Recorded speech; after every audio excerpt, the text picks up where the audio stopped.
I am William Crawford. I am 70 years old and somehow still processing the deepest betrayal a father could ever experience. As the founder of a multi-million-dollar commercial heating and cooling empire, I spent my entire life building a legacy to provide for my family. Last month, during an upscale dinner meant to honor my late wife, my son slammed his scotch glass on the table, pointing a finger directly in my face. "Stop wasting my money," he hissed. I did not scream. I simply looked at him in dead silence.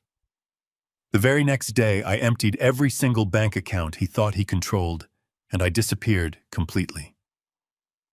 Before I continue this story, let me know where you are watching from in the comments below. Hit like and subscribe if you have ever had to stand up to family who underestimated your worth. Columbus, Ohio. It was a bitterly cold Tuesday evening in November.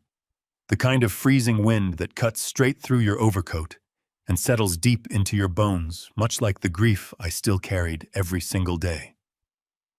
We were sitting in a dimly lit, high-end steakhouse downtown. I was paying, of course. I always paid. The dinner was supposed to be a sacred occasion. We were gathered to mark the 3rd anniversary of the passing of my wife, Diane. Diane was my absolute rock. She was the woman who stood by my side when I was just a 20-something kid, hauling heavy industrial air conditioning units out of a rusted Ford van. Back then, I was busting my knuckles open every single day, working 90-hour weeks just to keep the lights on. She was the heart of our family, the quiet strength behind Crawford Commercial HVAC. Together, through decades of sheer grit and relentless sacrifice, we grew that tiny operation into a $40 million enterprise. Now sitting at this luxurious table, it was just me, my 35-year-old son Derek, and his wife Monica. Derek had taken over as the chief executive officer of the company exactly 1 year ago. I had stepped back, taking the title of chairman, believing it was finally time to let the next generation lead. Monica, a former real estate agent with a dangerous taste for flashy designer labels and exclusive country clubs, sat next to him. She was casually sipping a $30 glass of imported wine, looking bored and completely detached from the emotional significance of the evening. The ambiance in the restaurant was refined and peaceful. Soft jazz music played in the background. Crystal glasses clinked in toasts, and waiters moved quietly around the dining room. But our table felt suffocatingly heavy.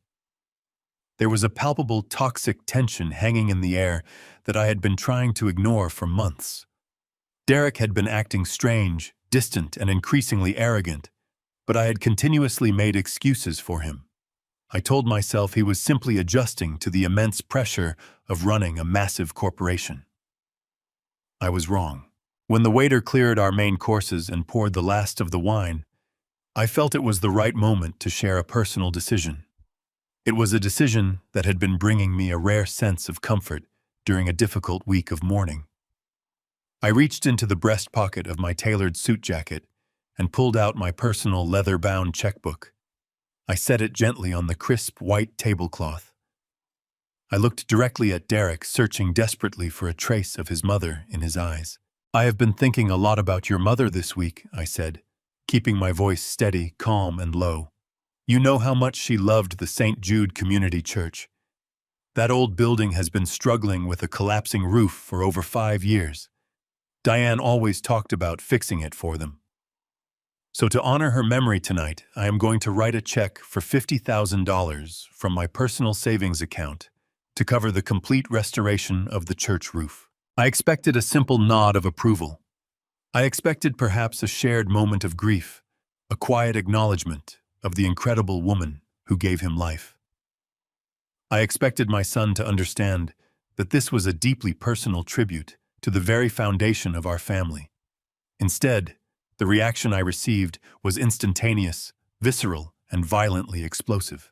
Derek snatched his heavy crystal Scotch glass from the table and slammed it down with such brute, uncontrolled force that the stem completely shattered in his grip. The sharp, terrifying crack of breaking glass echoed instantly through the elegant dining room.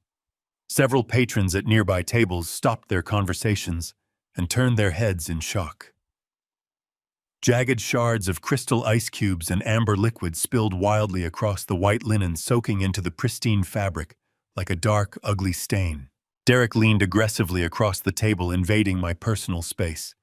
His face flushed a dark, furious red, the veins in his neck bulging against his expensive silk tie. He thrust his index finger directly into my face, his eyes wide, manic, and completely unhinged. "Stop wasting my money." He hissed the words with a venomous, guttural intensity that carried effortlessly over the soft jazz music. "What the hell are you doing writing 50 grand checks to a useless church? Are you losing your mind?" Underneath the table, I heard a sharp, painful thud. Monica had violently kicked his shin, her eyes darting nervously around the room, panicking at the unwanted attention of the wealthy onlookers. Derek flinched from the kick, but his furious, hateful glare remained locked entirely on me. He was breathing heavily, his chest heaving under his custom Italian suit jacket. A jacket completely paid for by the massive empire I built from nothing. I did not flinch. I did not raise my hands. I did not yell back. I just froze completely solid, staring into the eyes of the absolute stranger sitting across from me. The words echoed in my mind with a deafening, paralyzing roar. My money. He had just called my personal savings, the money I bled and sweat for over 4 grueling decades, his money. I had spent 28 years breathing in toxic fiberglass insulation. I had frozen on commercial rooftops in the dead of winter. I had sacrificed my own youth and health so he would never have to know the bitter taste of poverty.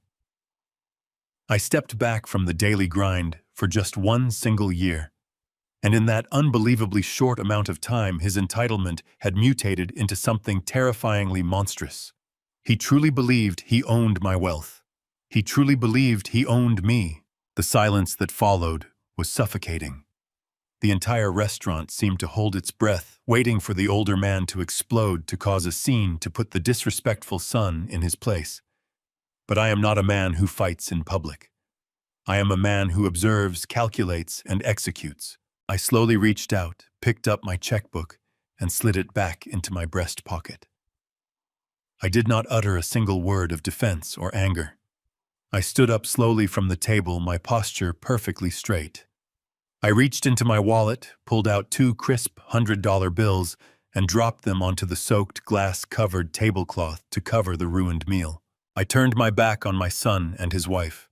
I walked out of the restaurant, pushing through the heavy wooden doors and stepping out into the freezing Columbus night.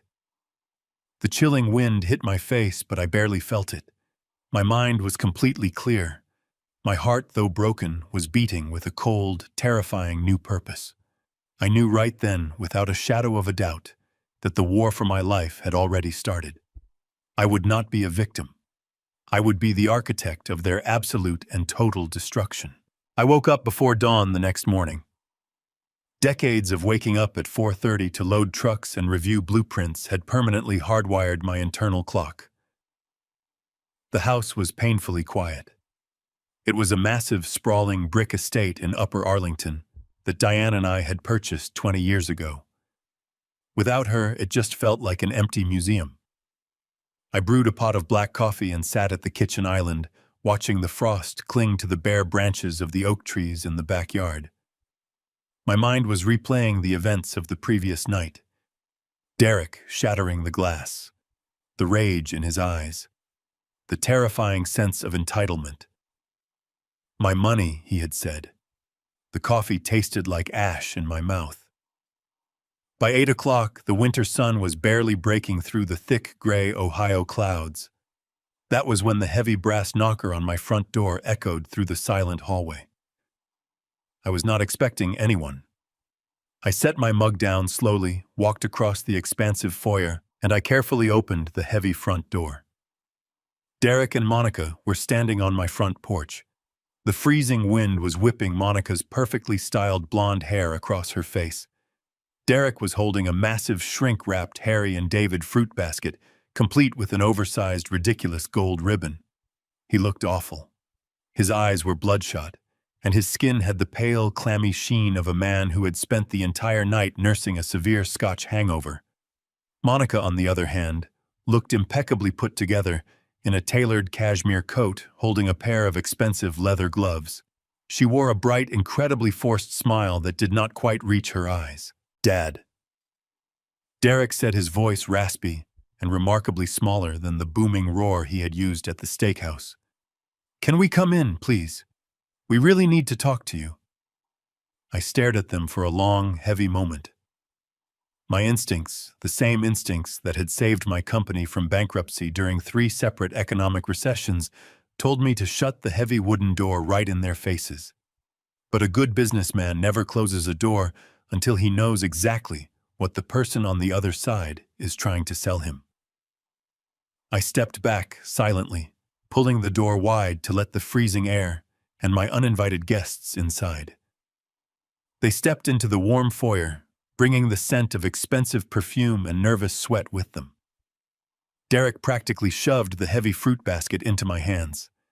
I took it, feeling the absurd weight of the overpriced pears and gourmet cheeses, and carried it into the kitchen. I set it down on the granite counter, without removing the ridiculous gold ribbon. I gestured toward the living room, leading them into the formal sitting area that Diane had decorated with so much love. I took my usual armchair by the fireplace. Derek and Monica sat tightly together on the edge of the long leather sofa, looking like 2 guilty teenagers called into the principal's office. The silence in the room stretched out thick and suffocating. I did not offer them coffee. I did not offer them water. I simply crossed my hands in my lap and waited for them to speak. In negotiations, the first person to break the silence is usually the one who loses. I had the patience of a stone. Derek cracked first. He leaned forward, resting his elbows on his knees, and buried his face in his hands for a brief theatrical second. "Dad, I am so incredibly sorry about last night." He began, his voice laced with manufactured, heavy remorse. "My behavior at the restaurant was completely unacceptable. I was out of line, and I deeply regret causing a scene, especially on the anniversary of Mom passing away. I know how much that meant to you." I remained perfectly still, my expression neutral. I did not offer a nod of forgiveness. Derek swallowed hard, shifting uncomfortably on the leather cushion. "It is just the stress, Dad. The pressure of running Crawford Commercial HVAC is eating me alive. We are expanding into the Cleveland and Cincinnati markets simultaneously, and the supply chain issues are causing massive delays with our industrial rooftop units. I have not slept a full night in 3 weeks. Last night I had way too much scotch on an empty stomach. When you pulled out that checkbook to give away $50,000, I just panicked," I snapped. "I felt like the weight of the entire company was crushing my chest, and I took it out on you. Please, you have to believe me. That is not who I am." I did not mean those words. I listened to his excuse, analyzing every syllable. He was blaming the alcohol. He was blaming the supply chain. He was blaming the very company I had built and handed over to him on a silver platter. He was taking absolutely zero genuine accountability for the hatred and entitlement that had poured out of his mouth. Before I could even formulate a response to his hollow apology, Monica smoothly leaned forward and placed a manicured, comforting hand over Derek's knee. She looked at me with an expression of profound, sickeningly sweet concern. "It is the absolute truth, William," she said softly. Her voice was pure velvet, dripping with calculated empathy. "Derek has been working himself to the bone to make you proud. But honestly, we have both been terribly worried about you lately. You have been living alone in this massive house for 3 years now. Grief does strange things to the mind." My heart slowed to a steady, cold rhythm. I looked at her. "Worried about me?" I asked, my tone dangerously flat. "Yes," Monica continued without missing a beat. "You are so generous, William. Sometimes too generous. We have been reading these awful reports about elder fraud, about scammers and shady organizations preying on wealthy older men who live alone. People who manipulate grief to extract large donations. When you pulled out your checkbook last night to hand over 50 grand to that old church, Derek just panicked because he wants to protect you. He meant to say our family money, not his money. He was just terrified that you were being taken advantage of by opportunistic strangers. She smiled, tilting her head with a look of practiced maternal concern. It was a brilliant, highly plausible lie. She was painting my act of charity as a symptom of vulnerable senility, and painting Derek's violent outburst as an act of protective love. That is why we quietly took the necessary initiative to set up a family protection trust last week, Monica added smoothly. Just to shield your personal assets from potential scammers. It is just a very standard and necessary safety measure for older high-net-worth individuals. I nodded slowly, forcing the hard lines of my face to soften, pretending to accept their seemingly genuine apology. But deep inside my chest, my 40 years of corporate business instincts were screaming a deafening warning. The terrifying phrase "family protection trust" immediately sounded suspiciously like a completely permanent and unbreakable legal cage. After they finally left my house, taking their hollow apologies and their expensive fruit basket with them, the silence of the massive estate felt heavier than before. The air inside the foyer was thick with the lingering scent of Monica's perfume and the bitter aftertaste of their rehearsed performance. I needed to clear my head. I needed to be somewhere that felt real, somewhere far away from the polished granite and the suffocating silence. I went out to the detached garage and pulled the canvas cover off my vintage 1978 Ford pickup truck. It was the very first vehicle I ever bought brand new with cash from the HVAC business. It was forest green, meticulously maintained, and completely devoid of modern touchscreens or digital trackers. Driving it always reminded me of who I really was before the millions, before the corporate boardroom, before the greed infected my family. It was just a machine of pure steel and combustion, honest and straightforward. I turned the ignition key, and the heavy engine roared to life, filling the garage with the rich smell of exhaust and old leather. I backed the truck out into the freezing Columbus afternoon. The sky was the color of bruised iron threatening snow. I drove toward the industrial side of town to a small, independent mechanic shop owned by a man named Arthur. Arthur was a guy who worked with his hands, a man who understood the value of hard labor. I had scheduled a simple winter tune-up a few weeks prior. It was nothing major, just new spark plugs, fresh oil, and a quick inspection of the heating core. The drive was cold, but incredibly grounding. The heavy steering wheel and the manual transmission required my complete focus, allowing me to push Derek and his family protection trust out of my immediate thoughts, at least for a little while. I pulled into the gravel lot of the shop, the tires crunching loudly over the frozen stones. Arthur wiped his grease-stained hands on a red shop rag and greeted me with a warm, genuine smile. We spent the next hour talking about engines, the incoming winter storms, and the reliable durability of classic American manufacturing. It was a simple, honest interaction. There were no hidden agendas, no calculated words, just two men talking about things that made absolute and perfect sense. When the work was finally completely finished, Arthur walked behind the scratched wooden counter to ring me up. The total came out to exactly $415. It was a completely trivial amount of money for a man in my financial position. I reached into my thick leather wallet and pulled out my heavy black card. This was a private wealth management card, an account with no preset spending limit tied directly to a massive reservoir of liquid cash I had accumulated over decades of relentless work. I handed the heavy metal card to Arthur. He took it, admiring the solid weight of it for a brief second, and swiped it through his dusty electronic payment terminal. We continued chatting about the local college football scores while the machine processed the transaction. A few seconds later, the terminal let out a sharp, harsh, negative beep.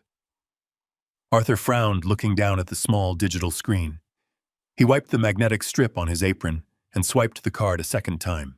The machine beeped again. The exact same sharp, annoying negative sound. Arthur looked up at me, an apologetic and deeply embarrassed expression washing over his weathered face. "William, I am really sorry," he said, keeping his voice incredibly low so the other mechanics in the garage would not hear. "The machine is saying the card is declined." I stared at him, completely uncomprehending. Declined? The single word felt like a physical blow. I had millions of dollars sitting in that specific account. It was an account I used strictly for personal expenses, entirely separated from the corporate finances of Crawford Commercial HVAC. I had never, not once in my entire adult life, had a credit card declined. The sheer impossibility of the situation made my chest suddenly tighten. I forced a calm, reassuring smile, masking the sudden spike of anxiety shooting through my veins. "It must be a security flag," I told Arthur, smoothly pulling my phone from my pocket. "Sometimes the bank freezes the card if they suspect fraudulent activity." "Give me just one moment, Arthur. I will call my private wealth manager directly and have them clear it up immediately." I stepped outside the garage, pulling my heavy wool coat tight against the bitter wind. I dialed the direct private extension for my personal banking manager. His name was Richard, a senior executive at a major national bank who handled my portfolio personally. Normally, Richard answered on the very first ring, greeting me with profound, almost overly eager respect. This time, the phone rang 5 times, 6 times, 7 times. Finally, there was a sharp click. Richard answered the line, but his voice did not project the usual confident professional warmth. He sounded hesitant, breathless, and incredibly terrified. "Hello, William," he stammered, his words stumbling over one another in a frantic rush. "Richard," I said, keeping my tone perfectly measured but incredibly firm.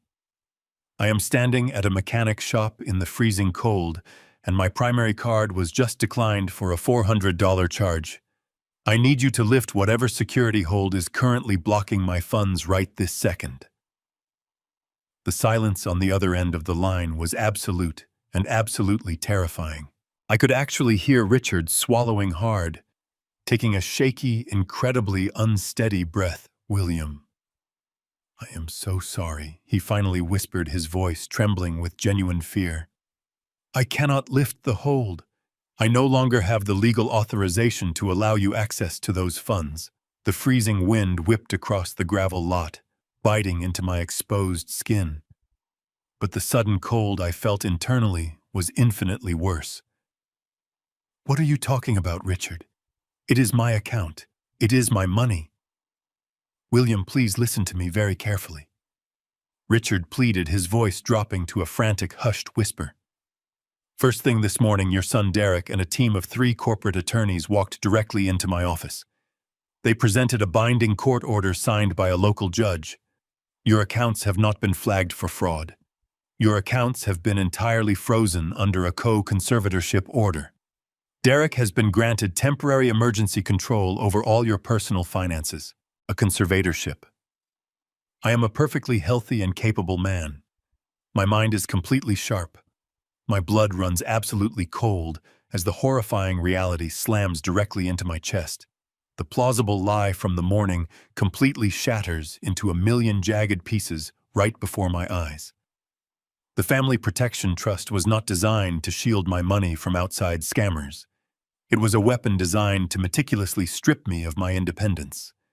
They aren't protecting my money at all. They have legally locked me out of my own life. The silent war for my absolute freedom has officially and irreversibly begun today.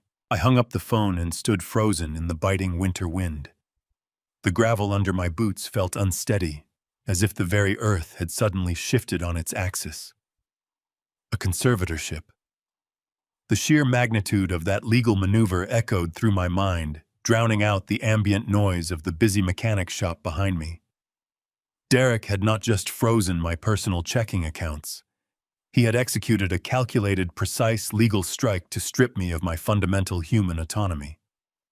To the state of Ohio, I was suddenly a legally incapacitated old man, entirely dependent on the supposedly benevolent protection of a son who had orchestrated my financial imprisonment.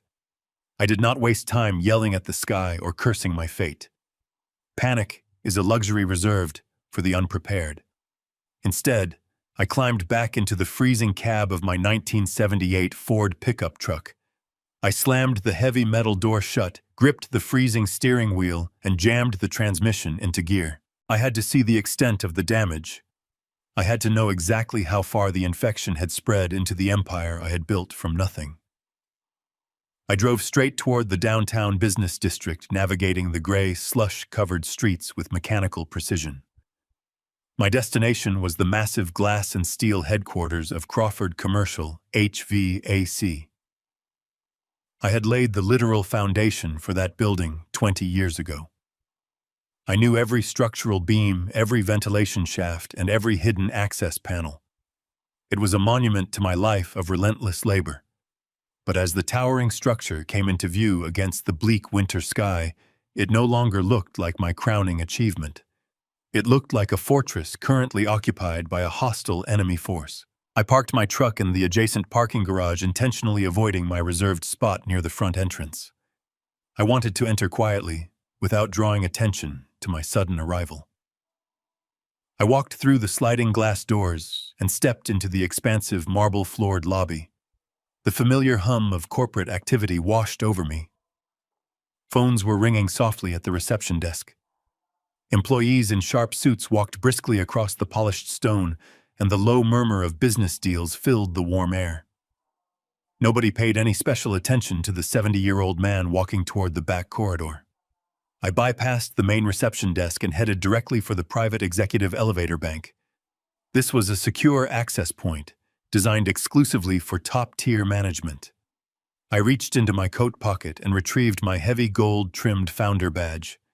It was a unique keycard that granted me unrestricted total access to every single floor-secure room and digital terminal within the entire global corporate network. I held the badge up to the sleek black security scanner, mounted beside the polished steel elevator doors. I anticipated the familiar soft green glow and the quiet metallic click of the unlocking mechanism. Instead, the scanner let out a harsh, abrupt beep. A bright, glaring red light illuminated the digital panel. The display read, "Access denied." I stood there staring at the red light. I swiped the badge a second time. The machine beeped again, flashing that identical, mocking red warning. "Access denied." The reality of the situation washed over me like a bucket of ice water. Derek had not just locked me out of my personal bank accounts. He had systematically purged my digital identity from the corporate security mainframe. I was officially a ghost inside the very walls I had paid to construct. My jaw tightened, but I did not create a scene in the lobby. I simply took a step back and leaned casually against the marble wall, blending into the background like an ordinary visitor waiting for a scheduled appointment. I watched the flow of employees moving through the security gates. After about 10 minutes, I spotted a young, incredibly nervous-looking intern balancing a towering stack of cardboard document boxes and 4 oversized cups of coffee. He was fumbling with his security lanyard, desperately trying to scan his badge while keeping the coffee cups from spilling. I recognized the opportunity instantly. As the intern finally managed to trigger the green light on the standard elevator bank, I moved with a speed and fluid precision that completely belied my 70 years of age. I stepped directly behind him, slipping smoothly through the sliding glass security turnstile right before the heavy doors snapped shut. The intern jumped, nearly dropping his precarious load of cardboard boxes, and looked over his shoulder with wide, terrified eyes. I offered him a calm, reassuring smile, projecting the absolute authority of a man who belonged exactly where he was standing. "Do not worry about it, son," I said smoothly, reaching out to steady the top box of documents. I left my badge up on the top floor. "Just hit the button for the executive suite for me, would you?" The young man nodded frantically, his hands visibly shaking as he pressed the glowing button for the top floor. He had absolutely no idea he was aiding an unauthorized infiltration. The elevator ascended smoothly, carrying me upward into the heart of the occupied territory. The doors slid open with a soft chime. I stepped off the elevator and walked silently down the pristine carpeted hallway of the executive floor. The walls were lined with framed photographs of our major industrial projects. I moved like a shadow, making absolutely no sound. I bypassed the main boardroom and headed straight toward the corner suite that used to belong to my chief financial officer. As I approached the heavy glass door, I stopped dead in my tracks. I peered through the slightly parted blinds. Monica, my son's wife, was sitting behind the massive mahogany desk. She held absolutely no official title in my company. She had no business degree and zero corporate experience. Yet she was casually leaning back in the expensive leather chair, sipping sparkling water. I noticed her left wrist immediately. She was wearing a brand new diamond-encrusted Cartier watch that easily cost $15,000.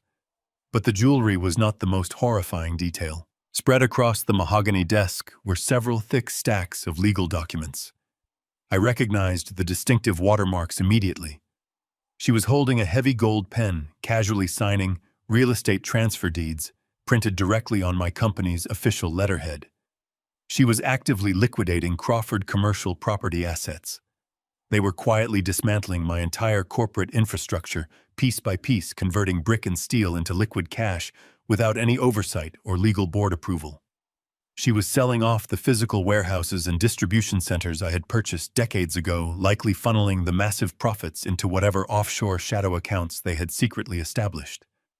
My chest burned with a furious, explosive heat, but my mind remained perfectly cold. I absolutely did not push the heavy glass door open. I did not storm into the office to confront her.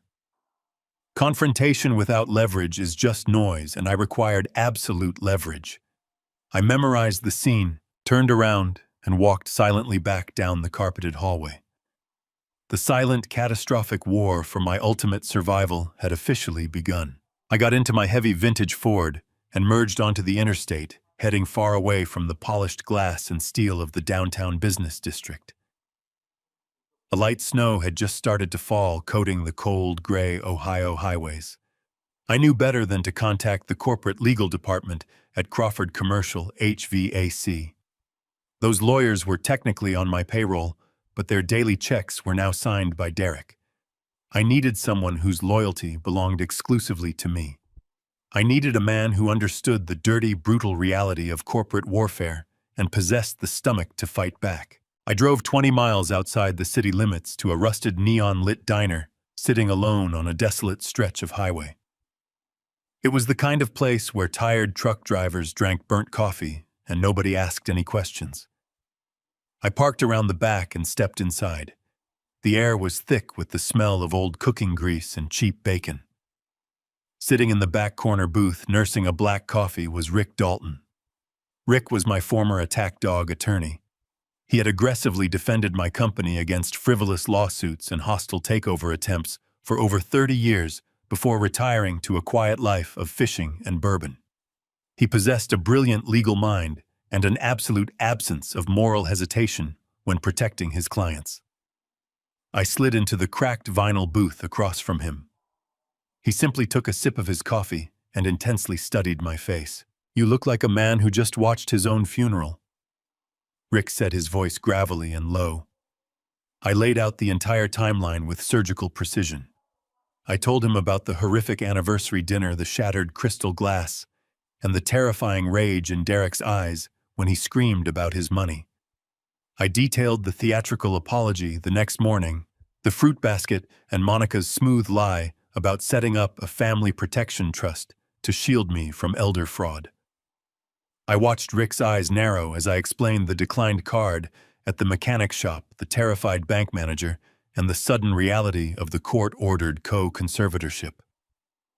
Finally, I told him about the flashing red light at the executive elevator.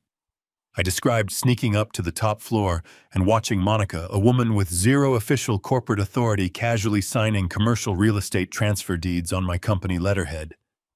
I told him she was actively liquidating our downtown supply warehouses. Rick set his ceramic coffee mug down heavily on the table. He did not look shocked. He looked deeply, intensely analytical.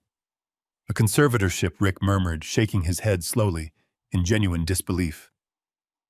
"That is the absolute nuclear option, William. They did not just temporarily lock your checking accounts. They successfully convinced a presiding judge that you are severely mentally incapacitated.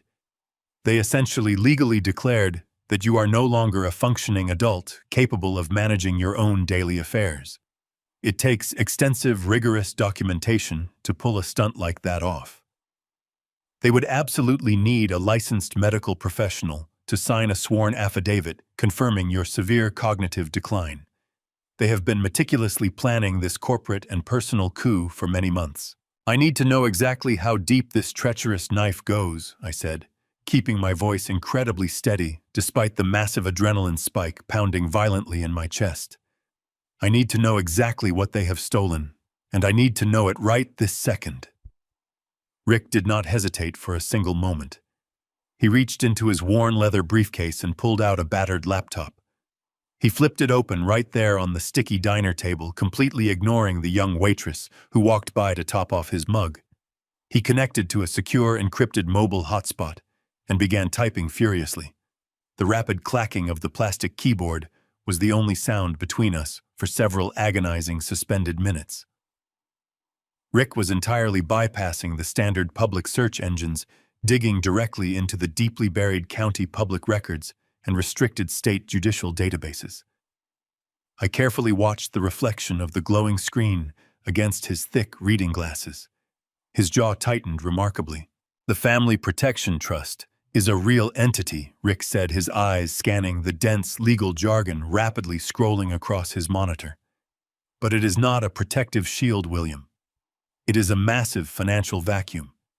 They deliberately structured it as an ironclad, irrevocable trust, specifically naming Derek as the primary controlling trustee and Monica as the secondary.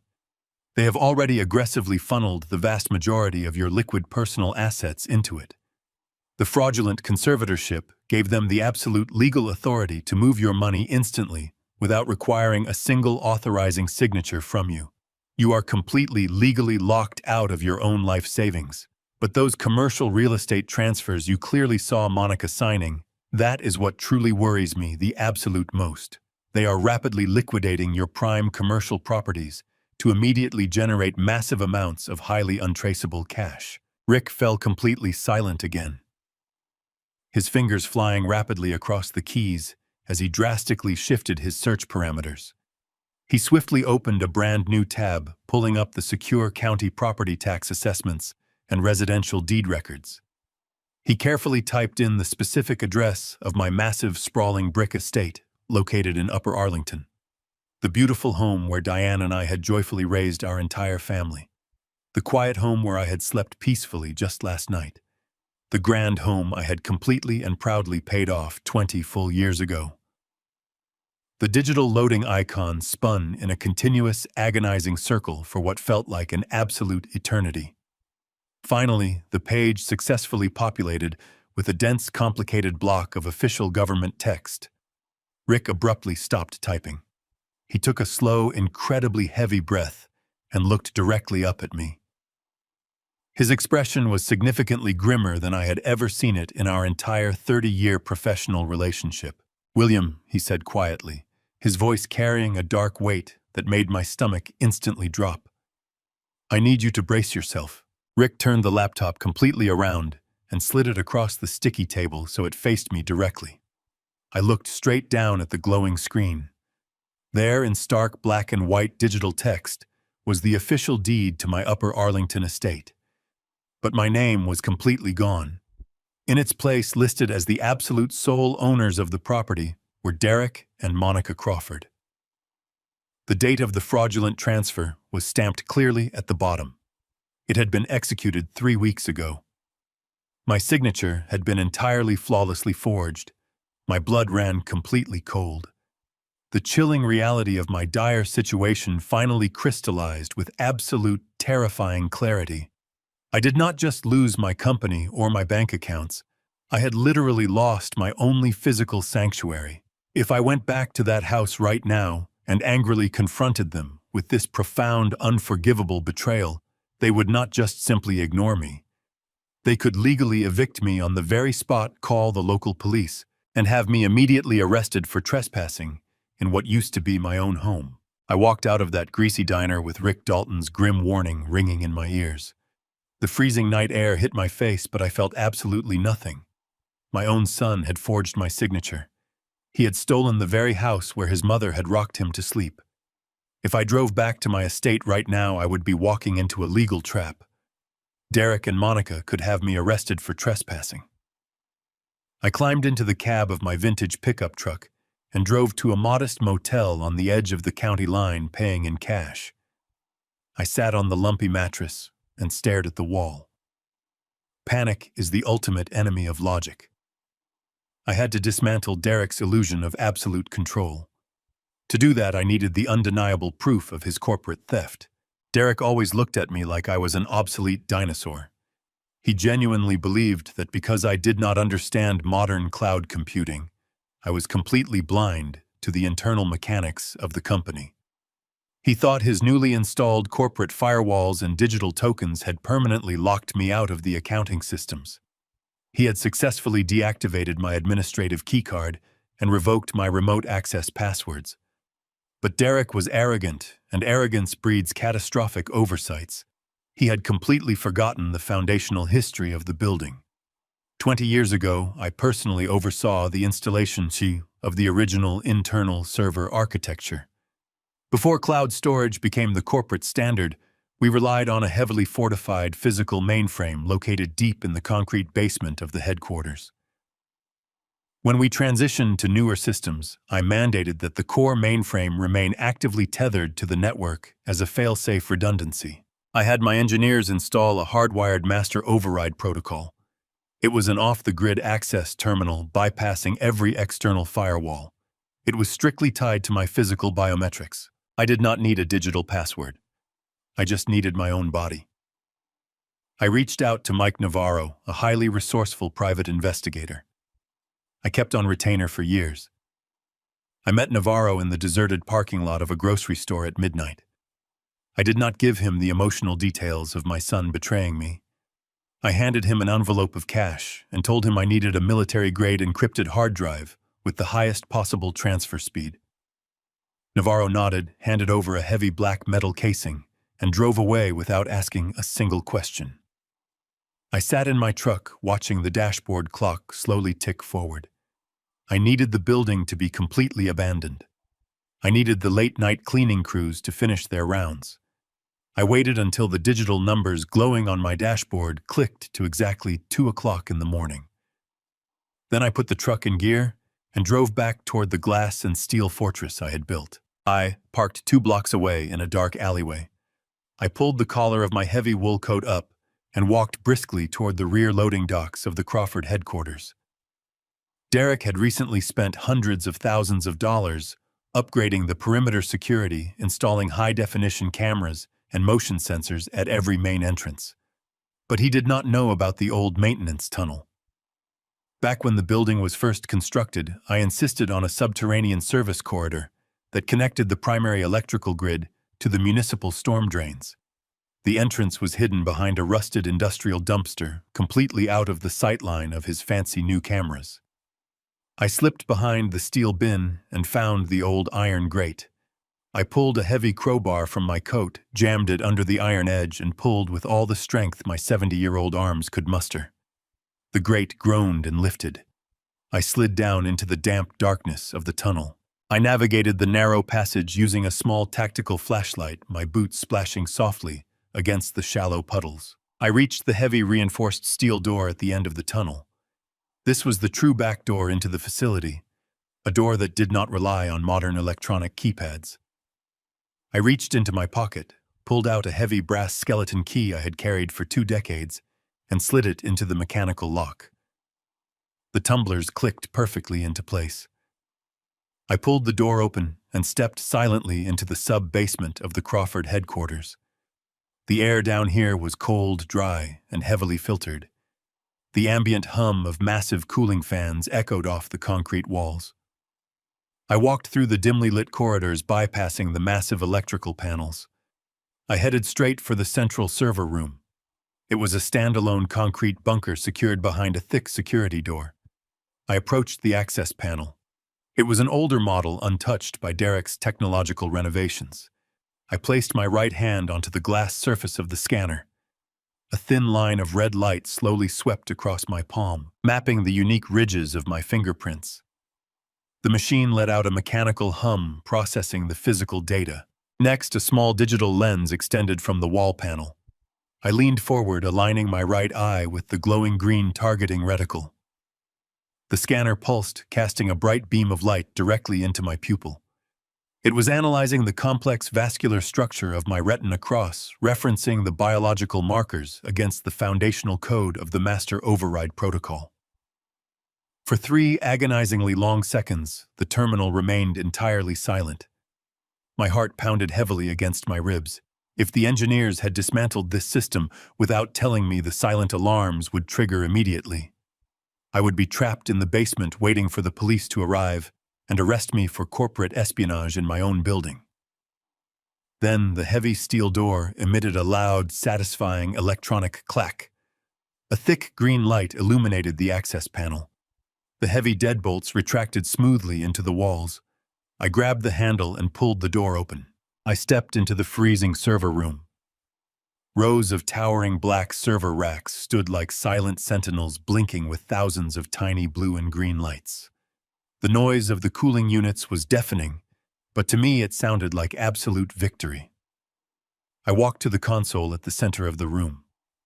I flipped the cover off the master override port, exposing the raw physical connection to the corporate network.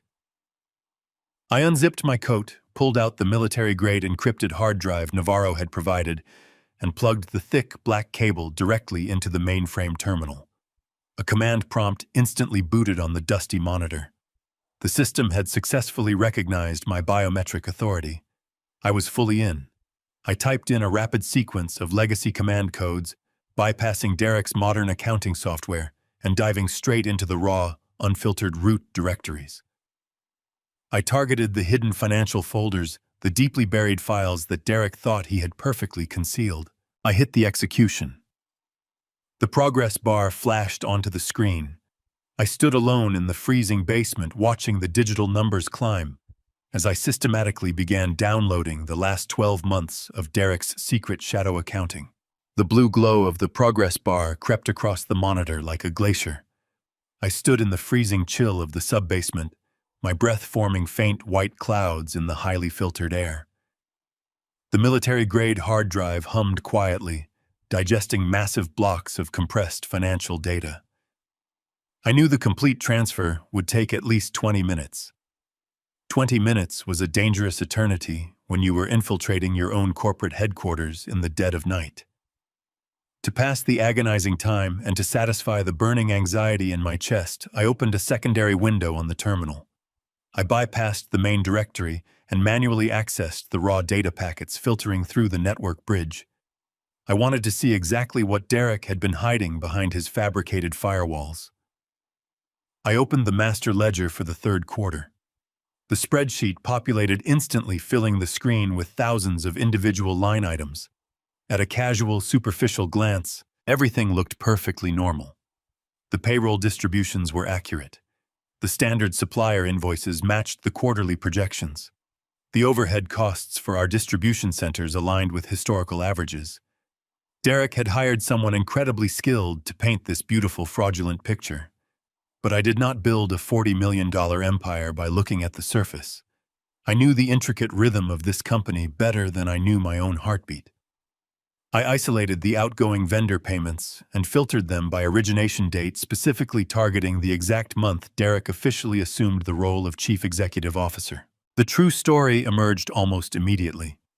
Hidden beneath the massive, legitimate purchases of industrial copper piping and commercial-grade refrigerants, there was a steady, rhythmic bleed. I found a recurring weekly outgoing wire transfer routed to an entity listed as Apex Logistics Solutions. The invoices were vaguely coded as expedited supply chain management fees. They were consistently billed at $45,000 a week. I cross-referenced our approved vendor database. Apex Logistics Solutions did not exist in our system before last November. I ran a secondary search through the state corporate registry database using the raw command terminal. Apex Logistics Solutions was a limited liability company registered to a generic post office box in Delaware. The listed managing director was a corporate proxy firm. It was a classic textbook shell company. My son was bleeding Crawford Commercial HVAC dry. I kept digging, my fingers moving across the plastic keyboard with a cold, mechanical fury. Apex was just the beginning. I uncovered 5 more ghost entities: Horizon Strategic Ventures, Summit Global Purchasing, Pinnacle Consulting Partners. Every single one of them was a fabricated shell siphoning hundreds of thousands of dollars out of our operating capital under the guise of vague administrative services and imaginary consulting fees. Over the last 12 months, Derek had effortlessly embezzled nearly $4 million directly from the primary operational accounts. The sheer scale of the theft was staggering, but as I scrutinized the balance sheets, a terrifying inconsistency caught my eye. $4 million was a massive hemorrhage, but Crawford Commercial HVAC generated $40 million in annual revenue. A $4 million deficit would certainly hurt our quarterly profit margins, but it would not completely bankrupt the infrastructure. Yet the internal cash flow indicators were flashing severe red warnings. The company was drowning in a severe liquidity crisis. I dug deeper into the central collateral registries, holding my breath as the encrypted files slowly decrypted onto the screen.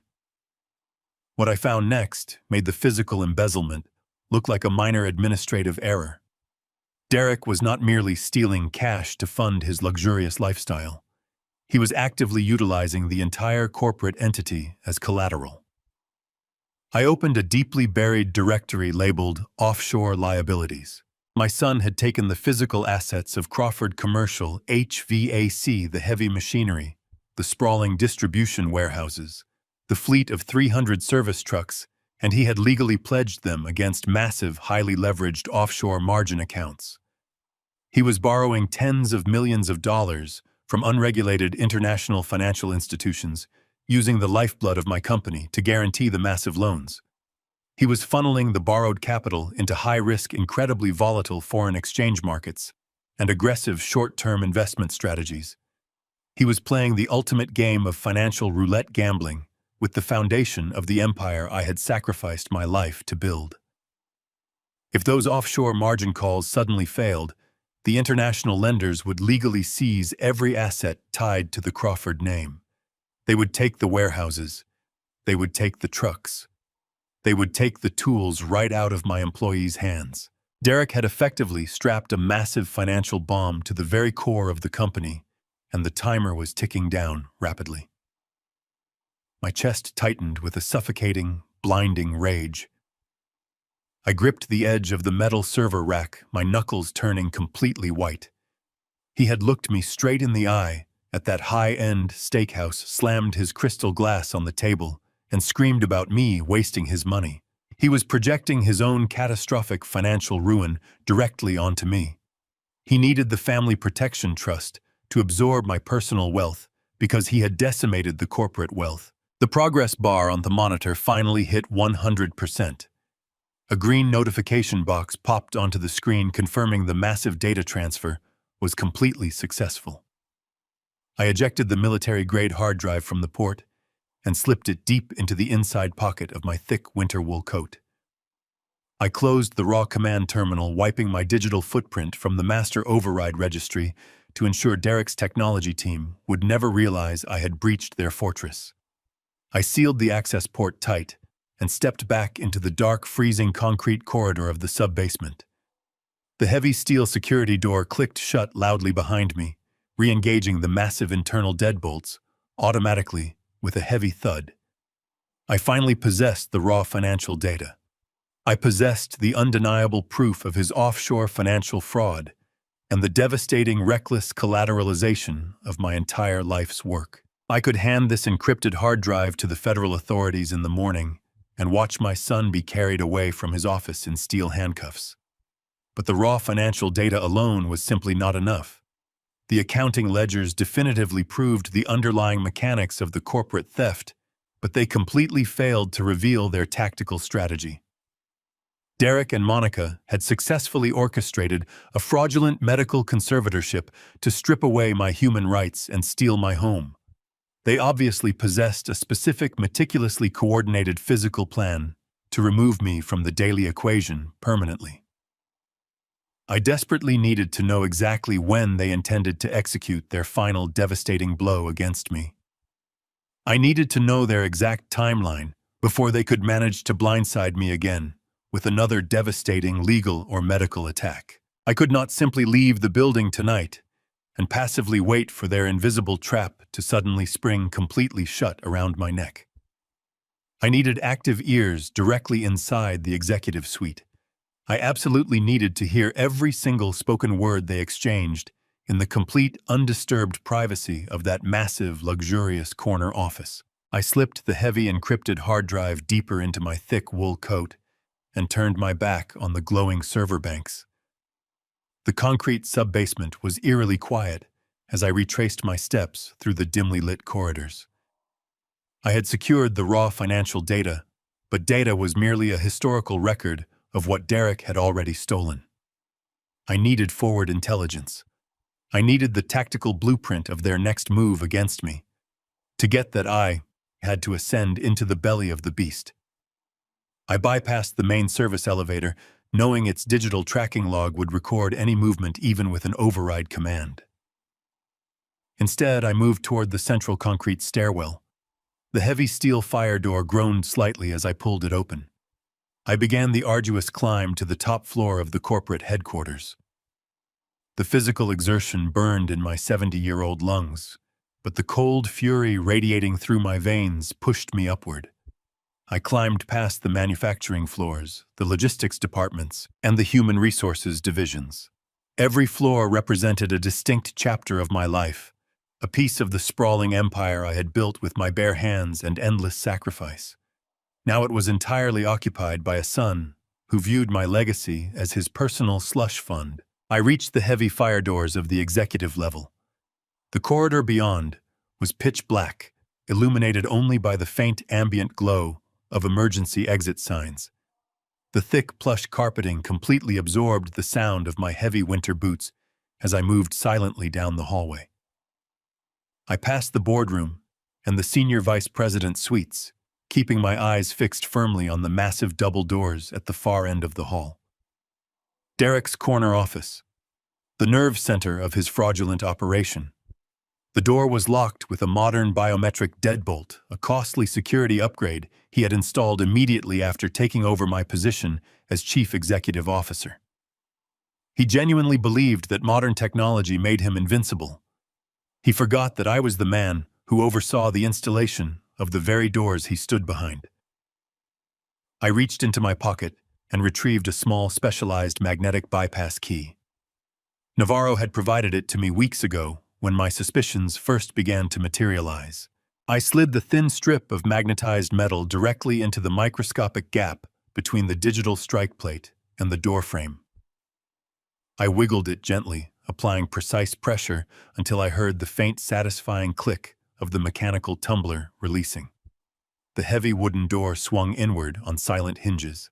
I stepped into the vast executive suite and closed the door softly behind me. The room was bathed in the pale, ghostly light of the winter moon shining through the floor-to-ceiling windows. The sheer opulence of the space was sickening. Derek had completely renovated my old office.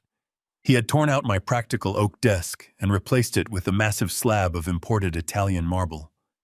He had installed a private wet bar and filled the shelves with crystal decanters and bottles of scotch that cost more than my first service van.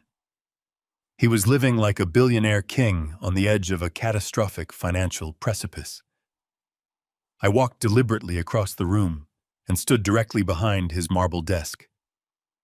I reached into the inner lining of my coat and pulled out a small sealed plastic envelope. Inside was a piece of military-grade surveillance equipment procured by Mike Navarro. It was a micro-audio transmitter barely the size of a standard coin cell battery. It was equipped with an omnidirectional condenser microphone capable of picking up a mere whisper from 30 feet away. The device was incredibly powerful, but it had one significant vulnerability. It required a continuous power source to maintain an active transmission for more than 48 hours. I could not risk the battery dying before Derek and Monica revealed their final devastating plan. I needed a permanent power supply. I looked down at the right corner of the marble desk. Resting there was a heavy, custom-crafted brass reading lamp. My heart tightened with a sharp, unexpected pang of sorrow. I had commissioned that specific lamp from a local artisan as a gift for Derek on the day I officially promoted him to Chief Executive Officer. It was meant to symbolize the passing of the torch, a beacon to guide him through the difficult decisions of corporate leadership. Now that deeply sentimental gift was going to become the very instrument of his absolute downfall. I pulled a small multi-tool from my pocket and unfolded the precision screwdriver. I carefully laid the heavy brass lamp on its side across the smooth marble surface, making sure not to scratch the polished stone. I removed the protective felt pad from the bottom and began unscrewing the heavy base plate. The tiny metal screws yielded easily to my deliberate, steady pressure. I lifted the base plate away, exposing the internal electrical wiring of the lamp. The thick copper power cord was spliced neatly into the main rotary switch. I took a small pair of wire strippers from my coat and carefully peeled back a 1/4 inch of the black rubber insulation, exposing the live wires. My hands were remarkably steady. The adrenaline focused my vision, allowing me to execute the delicate mechanical work with absolute precision. I took the micro-audio transmitter and examined the 2 tiny power leads extending from its casing. I meticulously wrapped the fragile transmitter leads directly around the exposed copper wires of the desk lamp. I pulled a small roll of black electrical tape from my pocket and tightly wrapped the spliced connections, ensuring there was absolutely no risk of a short circuit. As long as the lamp remained plugged into the wall outlet, the surveillance bug would draw a continuous, undetectable trickle of electricity. The microphone was positioned perfectly flush against the hollow ventilation gap near the base of the brass casing. It was an absolutely flawless, invisible integration. I carefully replaced the heavy base plate, aligning the tiny screws with their original threading. I tightened them down securely and pressed the protective felt pad back into place. I stood the lamp upright and returned it to its exact original position on the right corner of the marble desk. I took a soft microfiber cloth from my pocket and meticulously wiped down the brass casing, the marble surface, and the edges of the desk, erasing any trace of my fingerprints or physical presence. The office looked completely undisturbed. The expensive Scotch bottles sat in silence.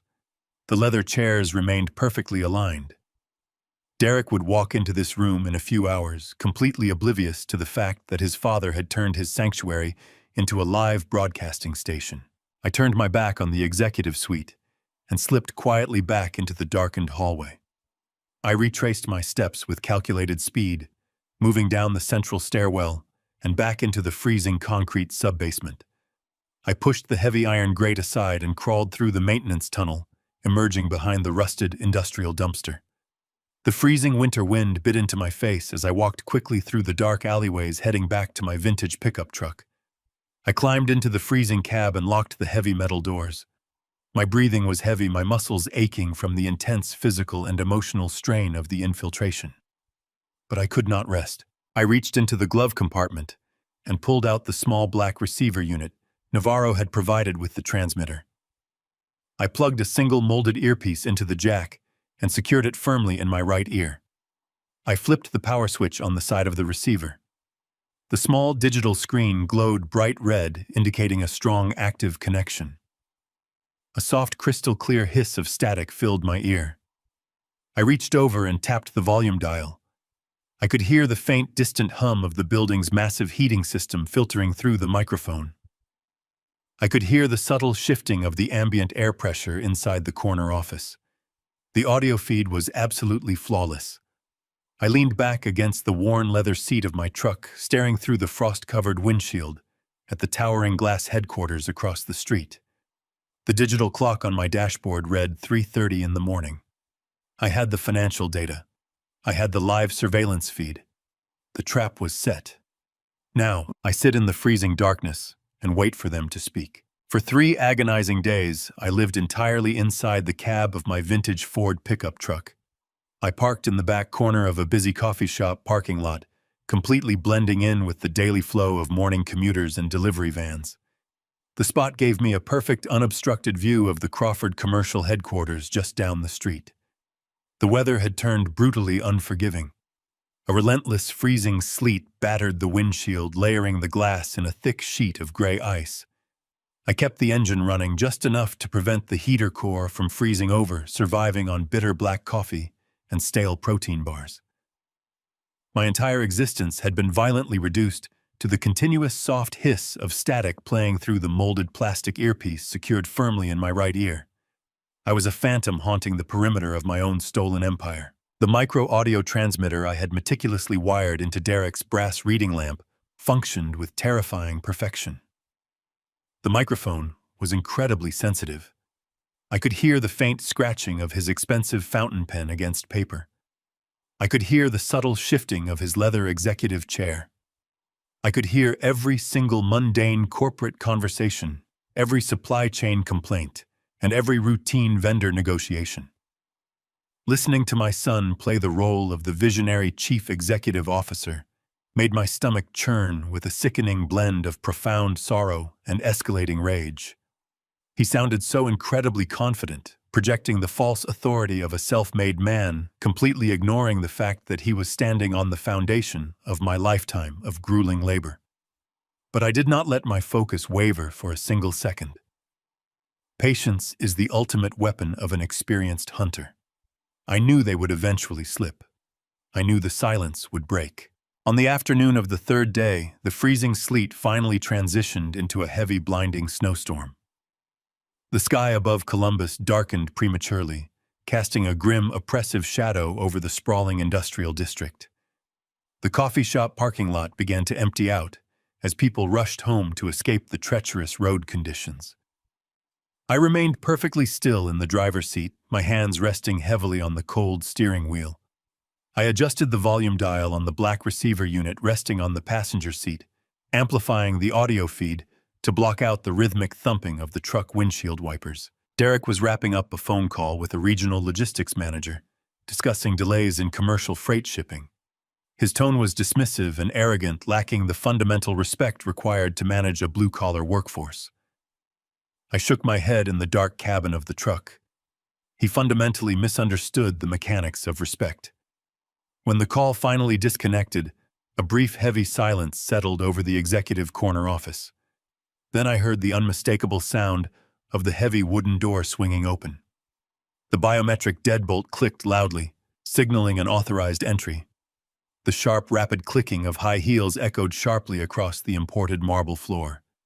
It was a distinctive, aggressive stride that I recognized instantly. Monica had arrived. The sudden shift in the atmosphere of the room was completely palpable, even through the tiny earpiece. Derek let out a long, heavy sigh, the manufactured corporate bravado immediately draining from his voice. Monica did not offer a greeting. She did not ask about his day. The clicking of her heels stopped directly in front of the marble desk. "Did the medical certificate completely clear through the county clerk yet?" Monica asked. Her voice was incredibly sharp, laced with a toxic, impatient anxiety that cut straight through the faint static of the transmission. "I swear to God, if there is a single delay in the judicial processing, I am going to lose my mind. That hack psychiatrist charged us $50,000 in untraceable cash just to backdate the evaluation paperwork. He guaranteed the expedited filing. If we do not have the certified judicial stamp by tomorrow morning, I am personally going to his private clinic and demanding a full refund." I sat frozen in the cab of my truck. The bitter cold, seeping through the floorboards, suddenly paled in comparison to the absolute ice flooding my veins. $50,000 in cash. A hack psychiatrist. Backdated evaluation paperwork.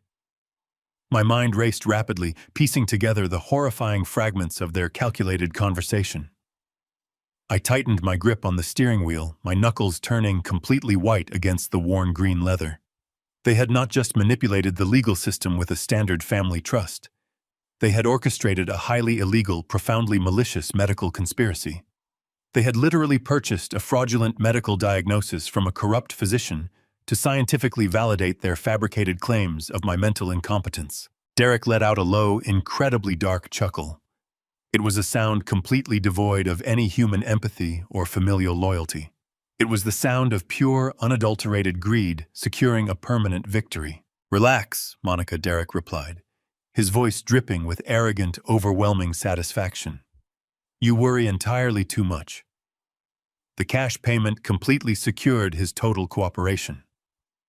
The doctor was incredibly thorough. He fabricated a comprehensive 3-year medical history detailing a rapid, aggressive cognitive decline. He falsified the clinical observation records, the mandatory memory test results, and the sworn neurological affidavits. The paperwork was absolutely bulletproof. I spoke directly with our lead litigation attorney 20 minutes ago. It is done. The presiding probate judge officially signed off on the Stage 2 Alzheimer's disease diagnosis this morning. The emergency hold has been permanently legally validated. The permanent conservatorship is officially ours. The words hit me like a devastating physical blow to the chest. Stage 2 Alzheimer's disease. The sheer, breathtaking malice of their strategy finally revealed itself in its absolute entirety. They had not just temporarily frozen my personal checking accounts to prevent me from writing charitable donations. They had successfully legally convinced the entire judicial system that my brain was fundamentally broken. They had submitted a completely fabricated, incredibly detailed medical history, proving that I possessed a rapidly deteriorating, incurable neurological disease. By purchasing that specific permanent diagnosis, they had effectively legally erased my mind. I stared blindly through the frost-covered windshield of my truck. The heavy snow continued to fall, burying the city in a thick layer of suffocating white. I was a completely healthy, highly functioning 70-year-old man who had built a massive corporate empire from absolute scratch. But in the eyes of the law, I was now officially a tragic, mindless shell of a human being, entirely dependent on the total mercy of a son who absolutely despised me. The sickening reality settled deeply into my bones. They were not merely stealing my life savings to fund their pathetic, superficial luxury lifestyle. They were intentionally terminating my sovereign legal existence.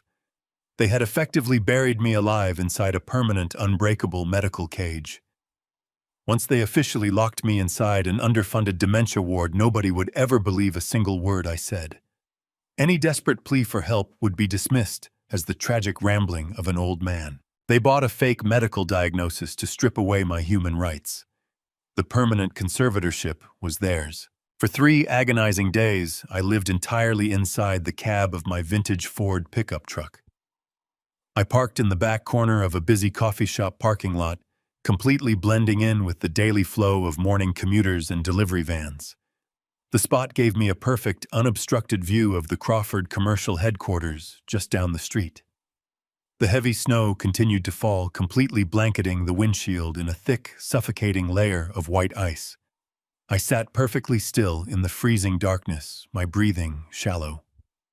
The tiny black receiver unit resting on the passenger seat emitted a faint, continuous hum. Through the molded plastic earpiece, the live audio feed from my former executive office remained flawlessly crisp. The silence in the corner office suddenly broke, and the conversation rapidly descended into a level of absolute darkness that made my blood run entirely cold. I heard the heavy rhythmic thud of the heavy wooden door swinging open. The sharp, rapid clicking of high heels echoed aggressively across the imported marble floor. Monica walked in. Her voice was incredibly sharp, laced with a toxic, impatient anxiety that cut straight through the faint static of the transmission. "Did the medical certificate clear?" she demanded. "That hack psychiatrist charged us $50,000 cash to backdate the paperwork. I swear to God, if there is a single delay in the judicial processing, I am going to lose my mind." I sat frozen in the cab of my truck. The bitter cold seeping through the floorboards suddenly paled in comparison to the absolute ice flooding my veins. $50,000 in cash. A hack psychiatrist.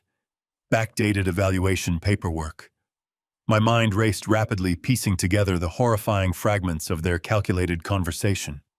I tightened my grip on the steering wheel, my knuckles turning completely white against the worn green leather. They had successfully orchestrated a highly illegal, profoundly malicious secret medical conspiracy. Derek let out a low, incredibly dark chuckle. It was a sound completely devoid of any human empathy or familial loyalty. "It is done," Derek replied, his voice dripping with arrogant, overwhelming satisfaction. "The court officially signed off on the Stage 2 Alzheimer's disease diagnosis. The permanent conservatorship is ours." The words hit me like a devastating physical blow to the chest. Stage 2 Alzheimer's disease. The sheer, breathtaking malice of their strategy finally revealed itself in its absolute entirety. They had not just temporarily frozen my personal checking accounts to prevent me from writing charitable donations. They had successfully legally convinced the entire judicial system that my brain was fundamentally broken. They had submitted a completely fabricated, incredibly detailed medical history, proving that I possessed a rapidly deteriorating, incurable neurological disease. By purposefully purchasing that highly specific, permanent fake diagnosis, they had effectively legally erased my entire mind. The pacing footsteps suddenly stopped abruptly. I heard the faint clinking of crystal glass against marble. Derek was casually pouring himself another expensive drink, celebrating his magnificent impending victory over the man who had given him everything.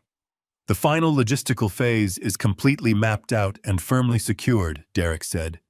"The ambulance is officially scheduled for next Friday at 9 in the morning.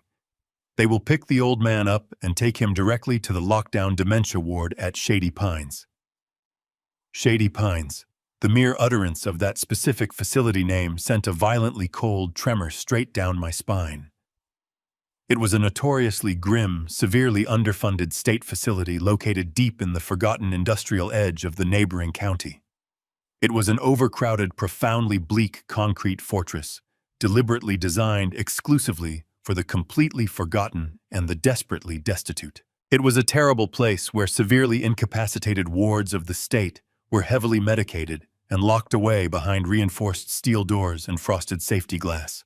Through the earpiece, I heard Monica let out a sharp, genuine laugh.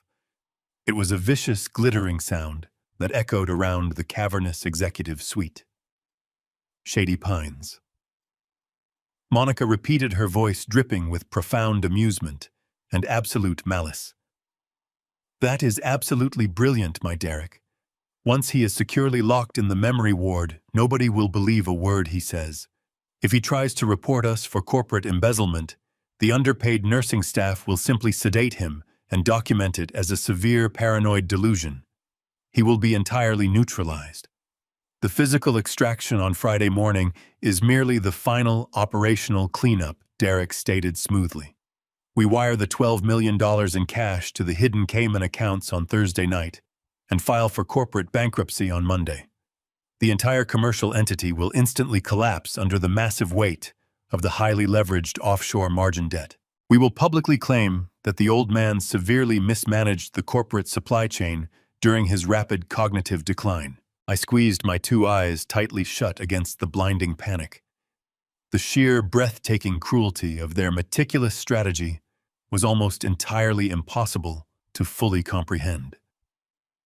They were entirely weaponizing the horrific reality of severe cognitive decline to execute an absolutely flawless financial execution. They were maliciously going to chemically straitjacket my mind and permanently bury my voice under layers of heavy state bureaucracy. If I aggressively fought back during the physical extraction next Friday, if I yelled and loudly demanded a lawyer, it would only serve to legally validate the fraudulent medical narrative. The transport team would strictly view my righteous anger as aggressive dementia-induced hostility. I would be violently physically restrained, tightly strapped to a medical gurney, and forcibly injected with heavy sedatives before I even reached the bleak concrete walls of the state asylum. I reached up with a freezing, trembling hand and slowly pulled the molded plastic earpiece out of my right ear. The faint, hissing static was instantly replaced by the loud, howling, bitter winter wind aggressively battering the frosted exterior metal panels of my truck. The chilling reality of their impending devastating timeline was officially completely set. Next Friday, at exactly 9 in the morning, the heavily guarded private ambulance would arrive directly at my front door, to strip away my basic human rights and permanently lock me away in a heavily fortified state asylum. On Thursday night, they would ruthlessly wire $12 million to the untraceable Cayman Islands. On Monday morning, they would completely obliterate the $40 million corporate empire I had relentlessly sacrificed my entire adult life to meticulously construct. They had formulated a perfectly synchronized, utterly flawless, deeply evil plan to thoroughly steal my vast wealth, entirely destroy my proud legacy, and completely erase my human existence. But they had confidently made one absolutely catastrophic, undeniably fatal miscalculation. They firmly believed I was currently lying fast asleep in my stolen house, blissfully unaware of the sharp guillotine swinging rapidly toward my exposed neck. They did not yet truly know I had the military-grade encrypted hard drive resting heavily in my coat pocket. They did not know I had recorded every single damning syllable of their horrific conspiracy. I turned the ignition key, and the heavy engine roared aggressively to life. I jammed the heavy transmission forcefully into drive. The long time for my silent observation was officially over. I pulled away from the curb, my heavy tires crushing the fresh layer of snow that covered the dark pavement. The blizzard was intensifying, but the treacherous road conditions meant absolutely nothing to me now. My mind was sharp-focused entirely on the devastating timeline ticking down in my head. I did not return to the cheap motel. I drove straight through the howling storm toward the affluent suburbs of Dublin, heading directly for Rick Dalton's private residence. It was 4 a.m. when I pulled into his winding, tree-lined driveway. I walked up to the heavy oak front door and pounded my frozen fist against the wood until the porch lights finally flickered on. Rick answered the door, wearing a thick robe, his eyes narrowed in sleep. But the moment he saw the absolute dead-cold look on my face, he did not ask a single question. He simply stepped aside and ushered me into his warm, dimly lit home office. I sat down heavily in a leather wingback chair. I pulled the military-grade encrypted hard drive from my winter coat and set it on his mahogany desk. Then I unclipped the black audio receiver from my belt, placed it next to the drive, and hit the playback button. Rick stood perfectly still, his arms crossed over his chest, as the crystal-clear recording filled the quiet room. He listened to Monica complaining about paying a corrupt psychiatrist $50,000 in cash. He listened to Derek proudly confirming the stage 2 Alzheimer's disease diagnosis. He listened as my own son calmly detailed his plan to have me dragged out of my home on Friday morning by an ambulance crew and permanently locked inside the dementia ward at Shady Pines. He listened to them calculate the exact hour they would wire $12 million to the Cayman Islands and file for corporate bankruptcy. When the recording finally clicked off, the silence in the room was suffocating. Rick slowly walked over to his desk, picked up the encrypted hard drive, and plugged it into his secure forensic computer. He did not offer me any empty platitudes or useless words of comfort. He knew I did not need sympathy. I needed a war plan. Rick launched a series of complex data decryption tools, his eyes scanning the raw financial ledgers I had pulled from the subterranean corporate mainframe. For nearly an hour, the only sounds in the office were the howling wind outside the window and the rapid clicking of Rick's keyboard. He was meticulously tracing the origin points of the massive offshore margin accounts Derek had established. He followed the digital trail of the 6 fabricated shell companies, cross-referencing their outgoing wire transfers with international banking registries. Suddenly, Rick stopped typing. He leaned close to the monitor, reading a deeply buried sequence of transactional codes. He pulled off his reading glasses and rubbed his eyes with a profound, heavy exhaustion. "William," Rick said, his voice entirely devoid of its usual aggressive confidence. "The situation is drastically worse than simple corporate embezzlement. Derek has not merely been siphoning your operating capital to fund a lavish lifestyle. He has been systematically liquidating your entire corporate infrastructure to cover catastrophic, incredibly reckless investment losses." I looked at him, demanding absolute clarity. Rick turned the monitor toward me. He opened a hidden directory linking the offshore margin accounts to a highly unregulated black market cryptocurrency exchange based out of Eastern Europe. Derek had been aggressively day trading volatile digital assets, using extreme illegal institutional leverage. He had used the pristine credit rating of Crawford Commercial, HVAC, to borrow tens of millions of dollars from shadow lenders pouring every single cent into highly speculative crypto markets. The digital ledgers painted a horrifying picture of a desperate man chasing his own ruin. Derek had completely lost a staggering $20 million over the past 8 months. The massive margin calls were coming due, and the offshore lenders were aggressively demanding their money. Derek had completely exhausted the corporate cash reserves. He had leveraged the warehouses, the service trucks, and the heavy machinery to the absolute maximum legal limit. The $12 million they were planning to wire to the Cayman Islands on Thursday night was not a strategic corporate maneuver. It was the absolute last remaining scrap of liquid cash your company possessed. It was their untraceable getaway fund. They were completely draining the final drops of blood from the empire, preparing to abandon the dry husk of the corporation before the massive margin debt triggered a catastrophic default. I stared blindly at the glowing monitor, struggling to process the sheer magnitude of his absolute failure. My son was not a criminal mastermind. He was a pathetic, terrified gambler who had completely decimated a $40 million commercial enterprise to cover his own spectacular incompetence. He had destroyed my life's work simply because he was too arrogant to admit he was losing. But the financial devastation was only a fraction of the true horror. Rick stood up from his leather chair and began pacing across the woven rug, his brilliant legal mind racing to connect the final deadliest dots of this malicious conspiracy. He stopped pacing and looked directly at me with a grim, terrifying realization settling heavily over his features. "William, you need to understand the absolute gravity of the federal landscape right now," Rick said, his voice dropping to a harsh, urgent whisper. "The Federal Bureau of Investigation and the Securities and Exchange Commission are actively investigating these specific offshore crypto platforms for massive institutional money laundering and severe wire fraud. The federal task forces are currently tracking the exact digital transaction routes Derek has been utilizing. It is only a matter of time before the federal authorities trace the origin of those illegal margin accounts directly back to the physical servers at Crawford Commercial."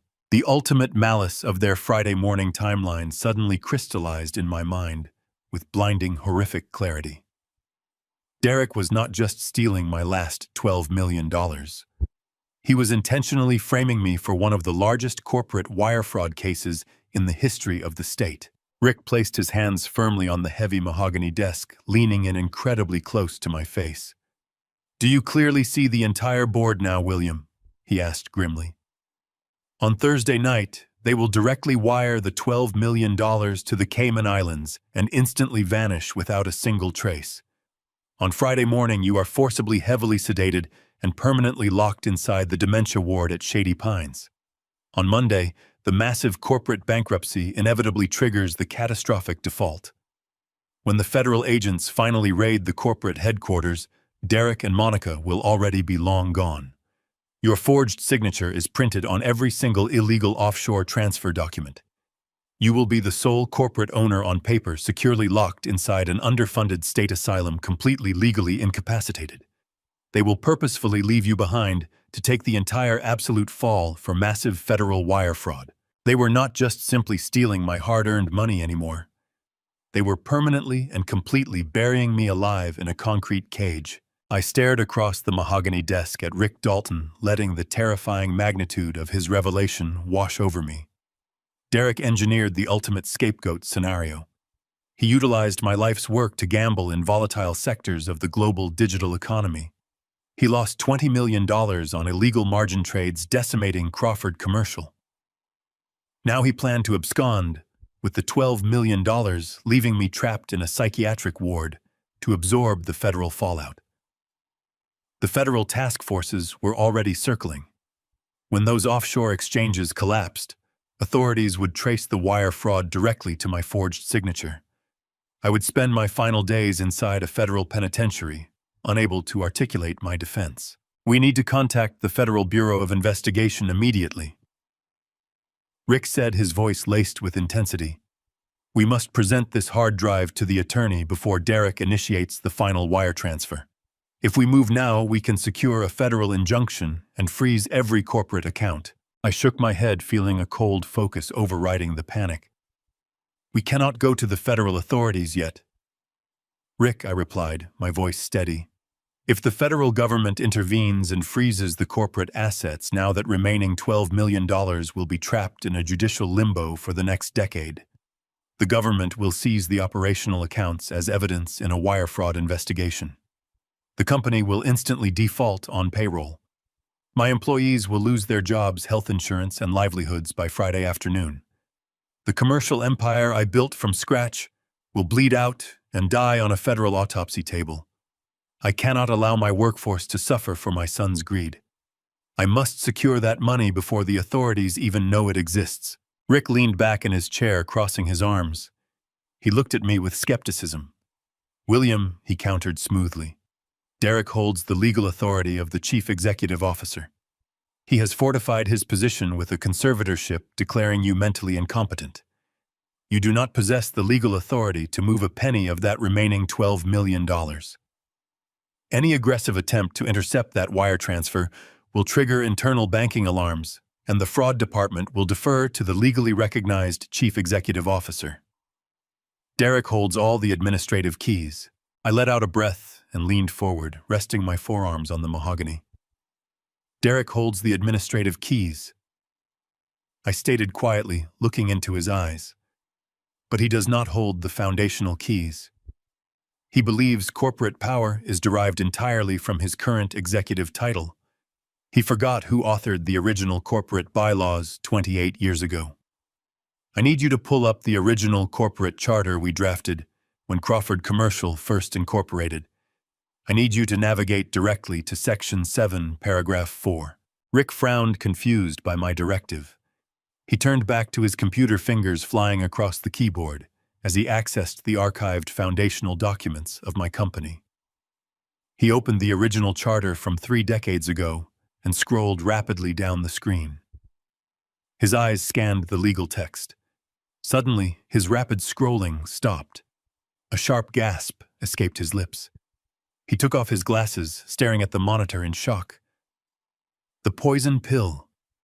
Rick whispered, his voice trembling with realization. I completely forgot we embedded this mechanism into the foundational framework. When I established this company, I was a cautious man who mistrusted the corporate world.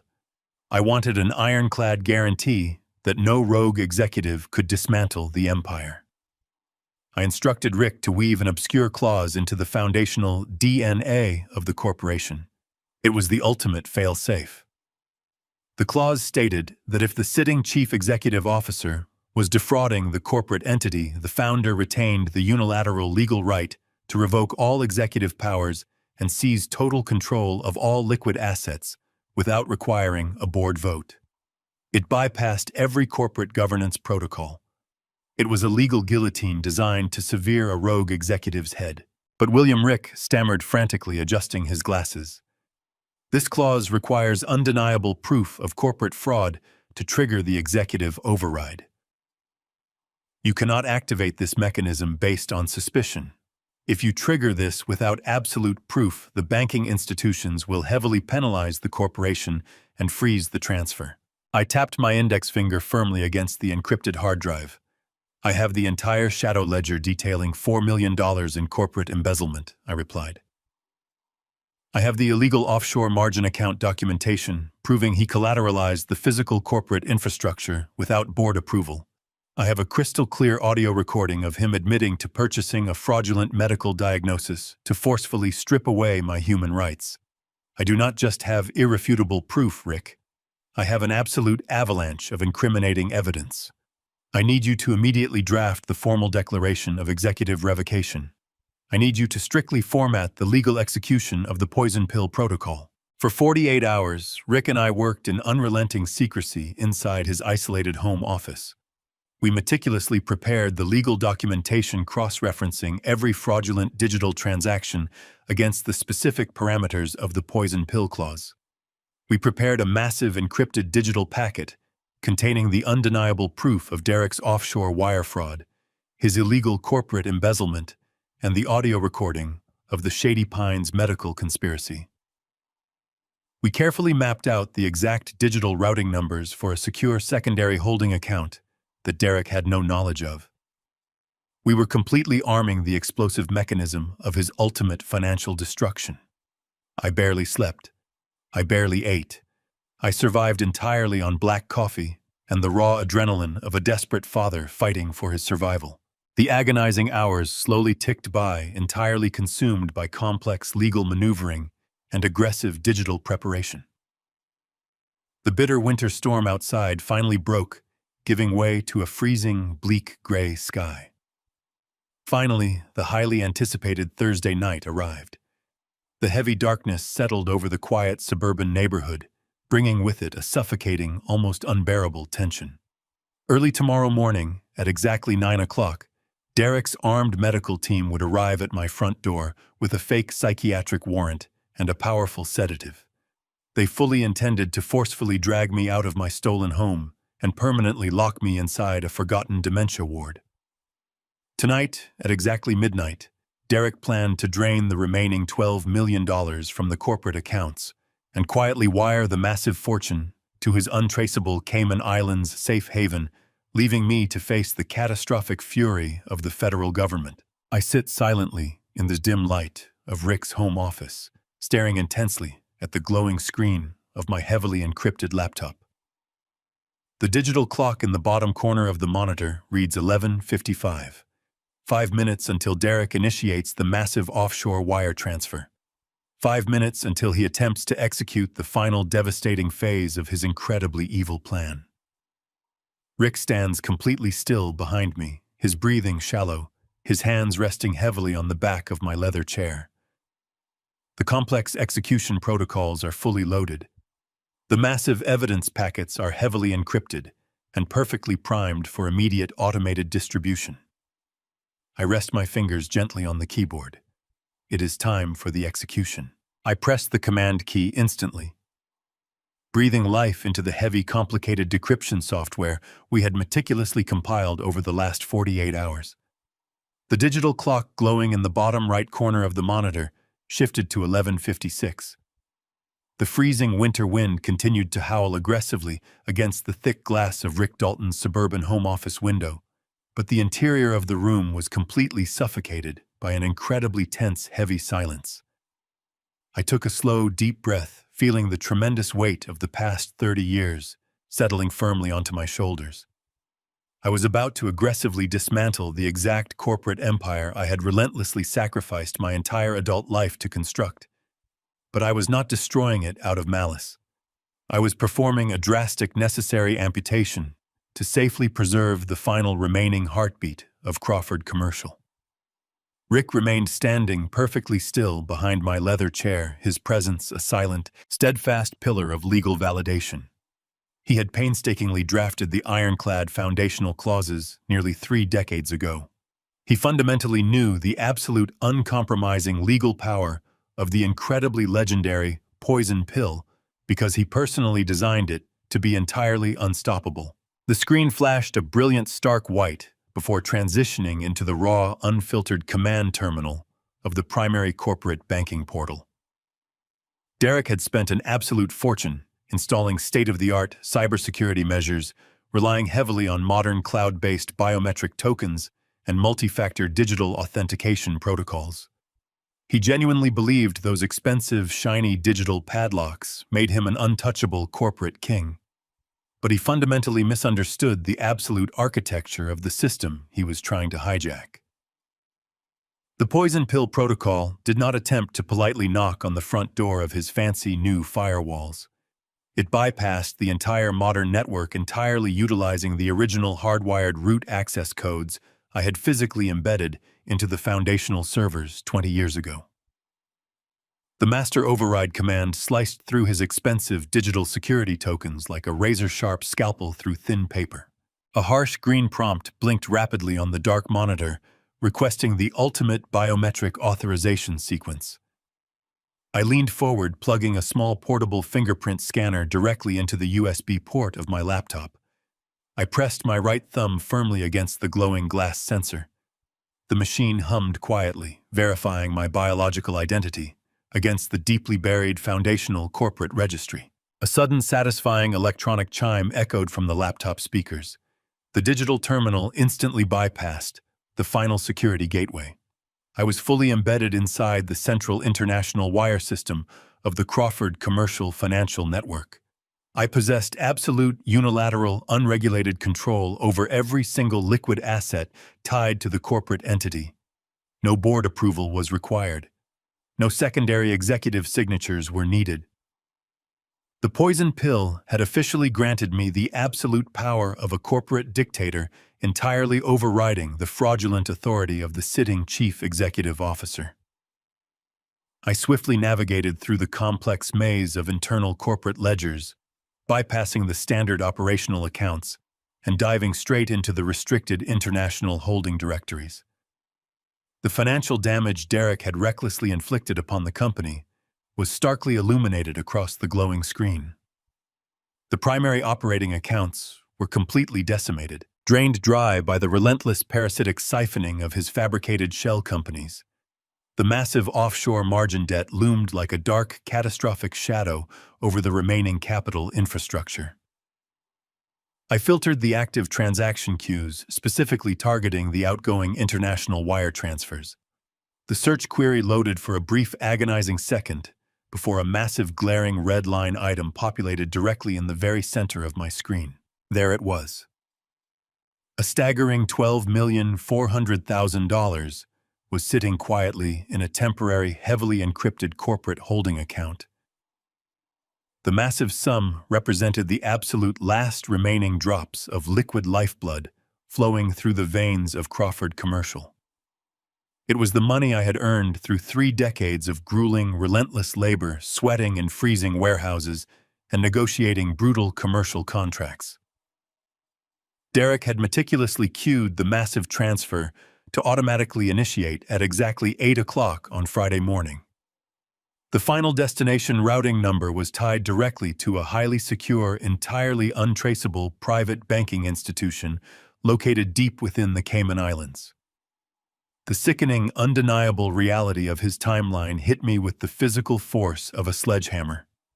At 8 o'clock, the $12.4 million would vanish completely into the Caribbean banking system. 1 hour later, at exactly 9 o'clock, the private medical transport team would violently kick down my front door, inject me with heavy chemical sedatives, and drag me away to the Shady Pines dementia ward. It was a flawlessly synchronized, completely merciless execution strategy. I felt a cold, calculated fury radiating outward from my chest, steadying my hands and sharpening my absolute focus. Derek thought he had successfully cornered a helpless, obsolete old man. He thought I was going to passively fade away into a medicated oblivion while he selfishly lived out his pathetic, unearned billionaire fantasy on a tropical beach. I moved my cursor directly over the massive pending $12.4 million wire transfer. I did not feel a single ounce of paternal hesitation. I did not feel a shred of tragic remorse. I simply clicked the execution prompt. A secondary warning box popped up on the monitor, demanding administrative confirmation to permanently cancel the scheduled international transition. I typed in my unique alphanumeric founder identification code and struck the enter key with deliberate, absolute finality. The glowing red line item instantly evaporated from the active queue. The $12.4 million was immediately ripped entirely out of Derek's greedy, desperate grasp and securely locked back inside the protected foundational corporate vault.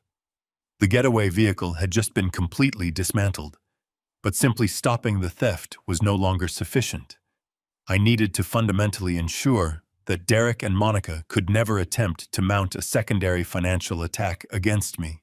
I needed to completely financially paralyze them before the sun rose. I navigated back to the primary directory, scanning the deeply buried architecture of the corporate accounts. Derek had been sloppy in his desperate rush to steal everything. He and Monica had established a highly secure, joint personal banking account to store their previously embezzled consulting fees and finance their lavish lifestyle. But in order to easily facilitate the continuous flow of stolen corporate funds, they had technically structured their private banking portal as a direct dependent subaccount of the primary Crawford commercial financial umbrella.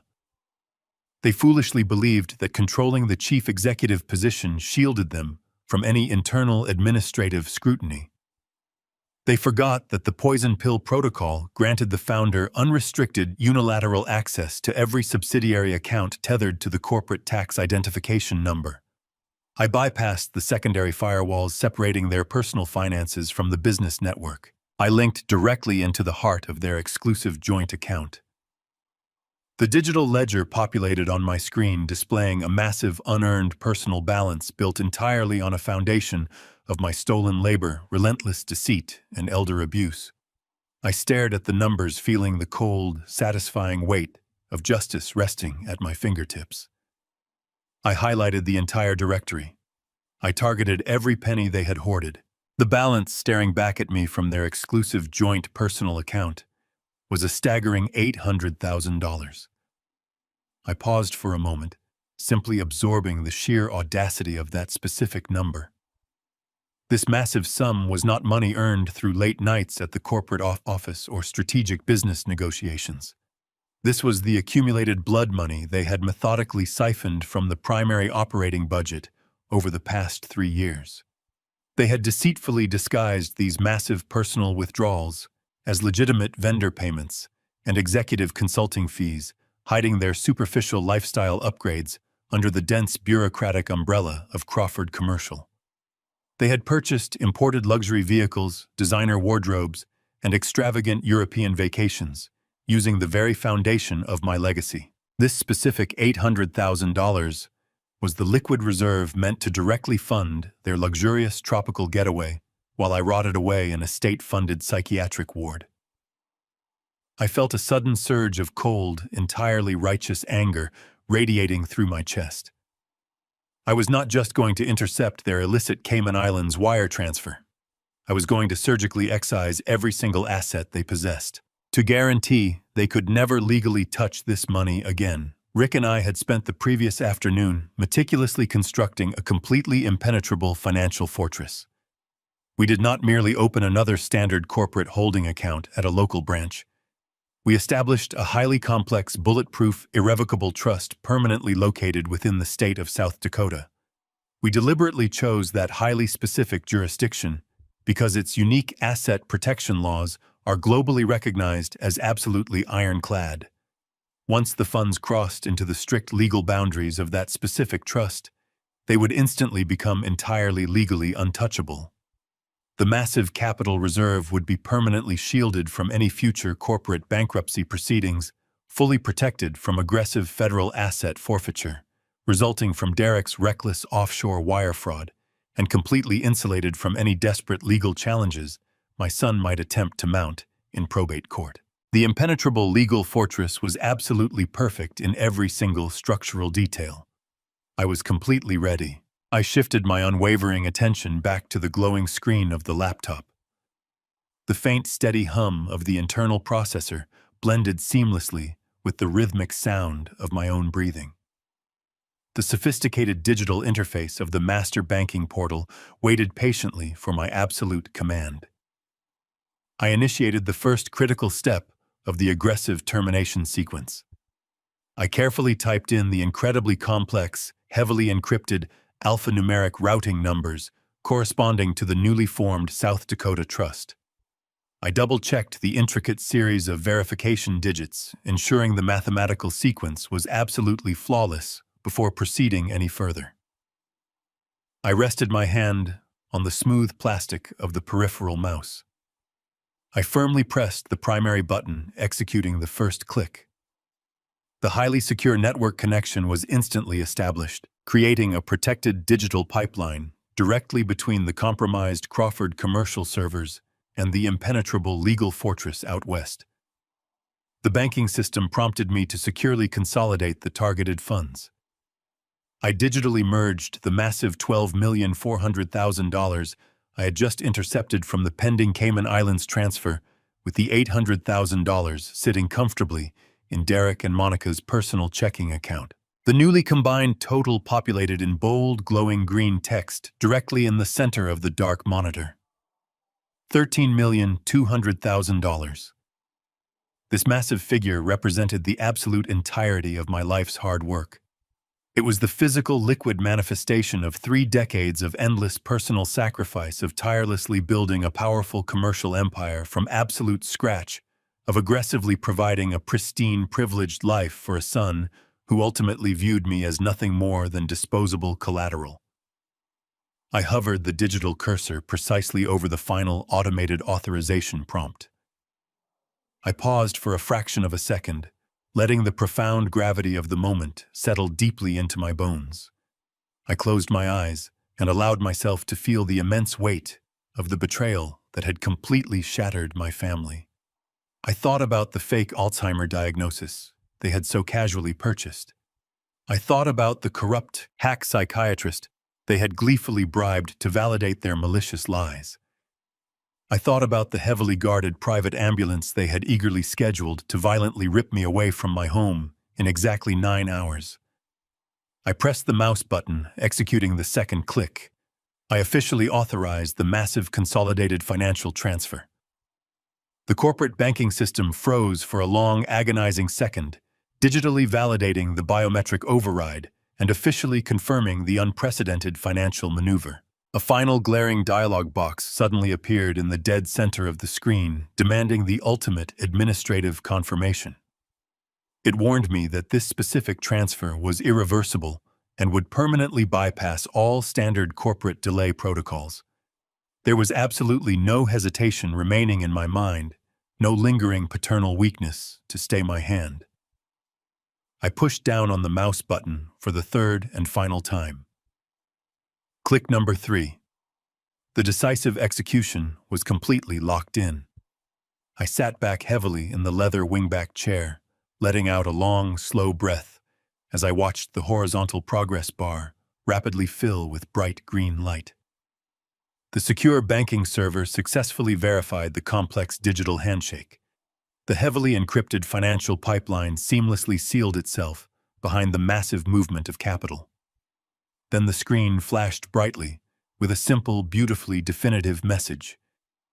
Transfer successful. The South Dakota Irrevocable Trust was instantly, legally locked down.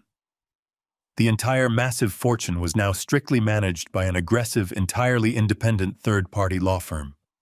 The vast funds were permanently legally inaccessible to Derek under any conceivable circumstances, strictly reserved only for legitimate philanthropic charitable organizations and future innocent descendants. He could never touch a single dime. I leaned forward and navigated back to the primary corporate banking directory for one final crucial verification. I wanted to see the absolute devastation for myself. I navigated through the administrative menus and pulled up the active financial dashboard for Derek and Monica's exclusive joint personal account. I hovered the cursor over the browser navigation controls and hit the refresh key. The banking page reloaded almost instantly over the secure connection. The previous balance of $800,000 was gone, completely wiped from the digital ledger, as if it had never existed. The glowing digital numbers staring back at me on the high-resolution monitor read $0.00. A profound, heavy silence filled the dark room as the finality of my execution washed over me. They were completely, irrevocably ruined. Tomorrow morning, when the heavily armed federal agents finally breached the corporate headquarters, Derek would realize his Cayman getaway fund was utterly vaporized. He would try to access his private accounts to fund a desperate legal defense only to discover absolute nothingness. They had meticulously dug a perfectly calculated, inescapable financial grave intended entirely for me, and with 3 simple clicks, I had effectively shoved them directly into it. The massive, inescapable trap was finally sprung. They had aggressively manufactured their own tragic demise and I was simply delivering the final definitive stroke of absolute corporate justice. The sick, twisted game they decided to aggressively play was entirely over. The financial destruction was complete, but simply erasing their stolen wealth was not enough to balance the scales of justice. Taking their money neutralized their escape, but did not address the fundamental evil of their actions. They crossed a line demanding a much harsher penalty. They aggressively weaponized the medical establishment and legal system to strip away my basic human rights.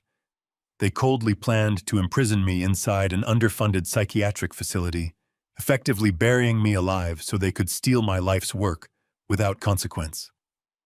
A simple financial ruin was too merciful for that level of malicious calculation. They needed to face the crushing weight of the law they had so arrogantly sought to manipulate. I turned my attention away from the zeroed-out banking portal and opened a separate, highly secure digital directory located directly on my encrypted desktop. This specific directory contained the gathered arsenal of their absolute downfall. I compiled the extensive digital dossier, ensuring every piece of evidence was perfectly organized for a federal prosecutor to digest. First, I uploaded the horrifying medical documentation.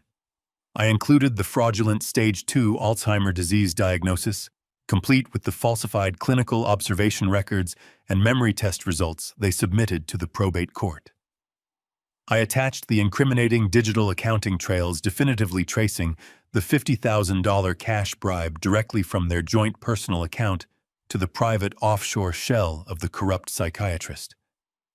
The financial footprint of their conspiracy was clear, painting a devastating picture of premeditated elder abuse and systemic judicial fraud. Second, I integrated the crystal-clear audio recordings into the primary evidence folder. I uploaded the pristine transmission captured while sitting in the freezing cab of my vintage Ford pickup truck in the back corner of the coffee shop parking lot. The recording perfectly captured every single damning syllable of their dark corporate conversation. The file preserved Derek proudly boasting about securing the permanent conservatorship through bribery and deceit. It captured Monica sharply, complaining about the agonizing delays in judicial processing. Most importantly, the audio securely documented their exact plan to utilize a heavily guarded private ambulance to extract me from my home on Friday morning and permanently lock me inside the dementia ward at Shady Pines. Hearing their vicious laughter echo through the small speakers of my laptop only hardened my absolute resolve. I meticulously time-stamped the audio files, providing a clear timeline of their aggressive, premeditated conspiracy. Third, I uploaded the massive, catastrophic offshore financial ledgers. Rick had done an extraordinary job decrypting and organizing the raw data pulled from the subterranean corporate mainframe. I attached the digital spreadsheets detailing Derek's desperate, incredibly reckless investment losses. The files clearly showed how he utilized the pristine credit rating of Crawford Commercial to illegally secure tens of millions in highly leveraged institutional loans. The ledgers provided undeniable proof of his disastrous foray into unregulated cryptocurrency exchanges based out of Eastern Europe. The data explicitly tracked the $20 million he completely vaporized in highly volatile digital assets over the past 8 months. Furthermore, I included the urgent margin call notices from the shadow lenders proving his absolute desperation. Finally, I attached the definitive banking logs showcasing his ultimate, failed attempt to silently wire the remaining $12,400,000 directly to the untraceable Cayman Islands safe haven. I merged these discrete, highly incriminating components into a single, utterly devastating digital dossier. Every file was meticulously labeled, heavily cross-referenced, and undeniably authenticated by the original corporate servers. With the massive evidence packet fully compiled, I needed to establish a perfectly secure method of delivery. I could not send this explosive information from a standard, easily traceable corporate email address. I needed an utterly anonymous, perfectly secure digital conduit to ensure my physical safety while authorities mobilized. I initiated a highly encrypted, decentralized virtual private network routing my digital signature through dozens of international proxy servers located in various secure jurisdictions across the globe. This complex routing protocol ensured absolute anonymity, masking my physical location inside Rick's dimly lit home office. Once the secure network connection was firmly established, I accessed a specialized email client specifically designed to protect high-level corporate and federal whistleblowers. The interface was stark dark and highly functional, stripped of identifying metadata or tracking software. I carefully typed in the outgoing recipient addresses. I targeted the primary investigative tip lines for the highest echelons of federal law enforcement. In the primary recipient field, I entered the direct contact address for the Federal Bureau of Investigation, specifically routing the dossier to the white-collar crime division. In the secondary recipient field, I entered the contact address for the Criminal Investigation Unit of the Internal Revenue Service, knowing they would aggressively pursue the massive undeclared offshore wealth and the blatant tax evasion associated with Derek's hidden Cayman Islands accounts. I filled out the subject line with a cold, objective, and highly descriptive title, ensuring it would instantly trigger their automated high-priority sorting algorithms. Massive corporate embezzlement, wire fraud, and illegal cryptocurrency leveraging at Crawford Commercial. I attached the massive encrypted digital dossier to the outgoing message. I watched the progress bar slowly fill as the gigabytes of incriminating evidence uploaded to the secure federal servers. I reviewed the short, concise summary I had written in the body of the email. I provided the exact names, corporate titles, and home addresses of both Derek and Monica. I outlined the specific nature of the $20 million cryptocurrency fraud and the malicious $50,000 medical bribery scheme. I detailed the exact offshore routing numbers they had utilized to hide their stolen wealth. I stated clearly that the sitting chief executive officer had actively defrauded the corporate entity and was currently attempting to flee the country with stolen capital. I did not include my own name. I simply signed off as a concerned corporate whistleblower. The upload finally completed with a soft, definitive chime. The massive digital bomb was fully primed and locked onto its designated targets. Tomorrow morning at exactly 9 o'clock, the fake ambulance crew was still scheduled to arrive at my front door with a fraudulent psychiatric warrant and a powerful sedative. They still fully expected to find a helpless, terrified old man completely ready to be dragged away into permanent obscurity. But the landscape of the war had completely shifted while they slept. By the time that heavy wooden door swung open tomorrow, the federal gears would already be grinding them into absolute dust. I sat back in the leather wingback chair, my eyes locked on the glowing blue send button resting in the center of the dark monitor. The freezing winter wind continued to violently batter the thick glass of the office window, but I felt nothing but a profound, absolute calm radiating through my entire body. I moved my right hand, resting my fingers gently on the smooth plastic of the peripheral mouse. I positioned the digital cursor directly over the final execution command. I pressed down firmly. I hit send. The screen instantly refreshed, displaying a simple bright green confirmation message. Message delivered. The massive, inescapable federal trap had officially slammed shut on their necks. I sat in the dim glow of Rick Dalton's office long after the confirmation message appeared. The digital trap was set. I closed the laptop, the soft click mirroring the finality of my decision. The winter storm had exhausted itself, leaving a freezing silence wrapped around the neighborhood. I thanked Rick for his unwavering loyalty. He nodded, shaking my hand, with a firm understanding of the monumental shift that had occurred. I walked out his front door and stepped into the bitter cold. The air was crisp and still cleansed by the violent blizzard. I climbed back into the cab of my pickup truck and turned the ignition. The engine rumbled to life, a comforting sound in the dead of winter. The time for silent observation was over. I drove slowly through the empty streets of Columbus, heading directly back to the sprawling estate Derek and Monica had stolen from me. It was exactly 6 in the morning when I pulled into the sweeping driveway of my own home. The massive stone house was dark, silent, and imposing against the gray twilight of the breaking dawn. Derek and Monica were undoubtedly still upstairs in the master suite, sleeping the deep sleep of the incredibly greedy. They believed this Friday morning would mark the triumphant culmination of their corporate coup.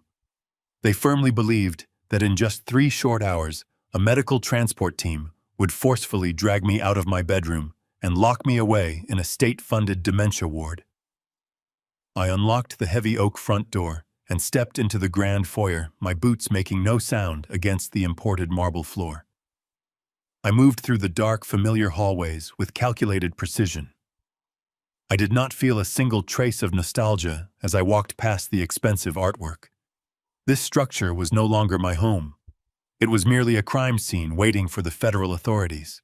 I walked silently up the back staircase and entered my bedroom. I pulled a faded canvas duffel bag from the closet shelf. I systematically gathered a few changes of durable clothing, my heavy winter boots, my essential documents, and my shaving kit. I left behind the tailored suits, the silk ties, and the gold watches. Those items belonged to an executive who no longer existed. I zipped the canvas bag shut, feeling a profound sense of emotional liberation. I was leaving the suffocating weight of their toxic deception entirely behind me.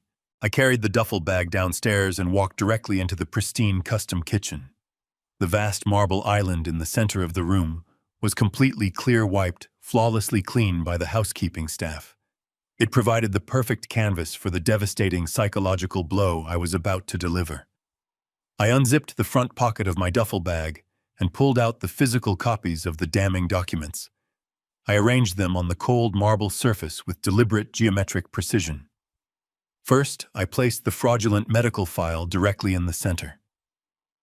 The bold printed words, Stage 2 Alzheimer's disease diagnosis, stared back at me, a sickening monument to their breathtaking cruelty and lack of human empathy.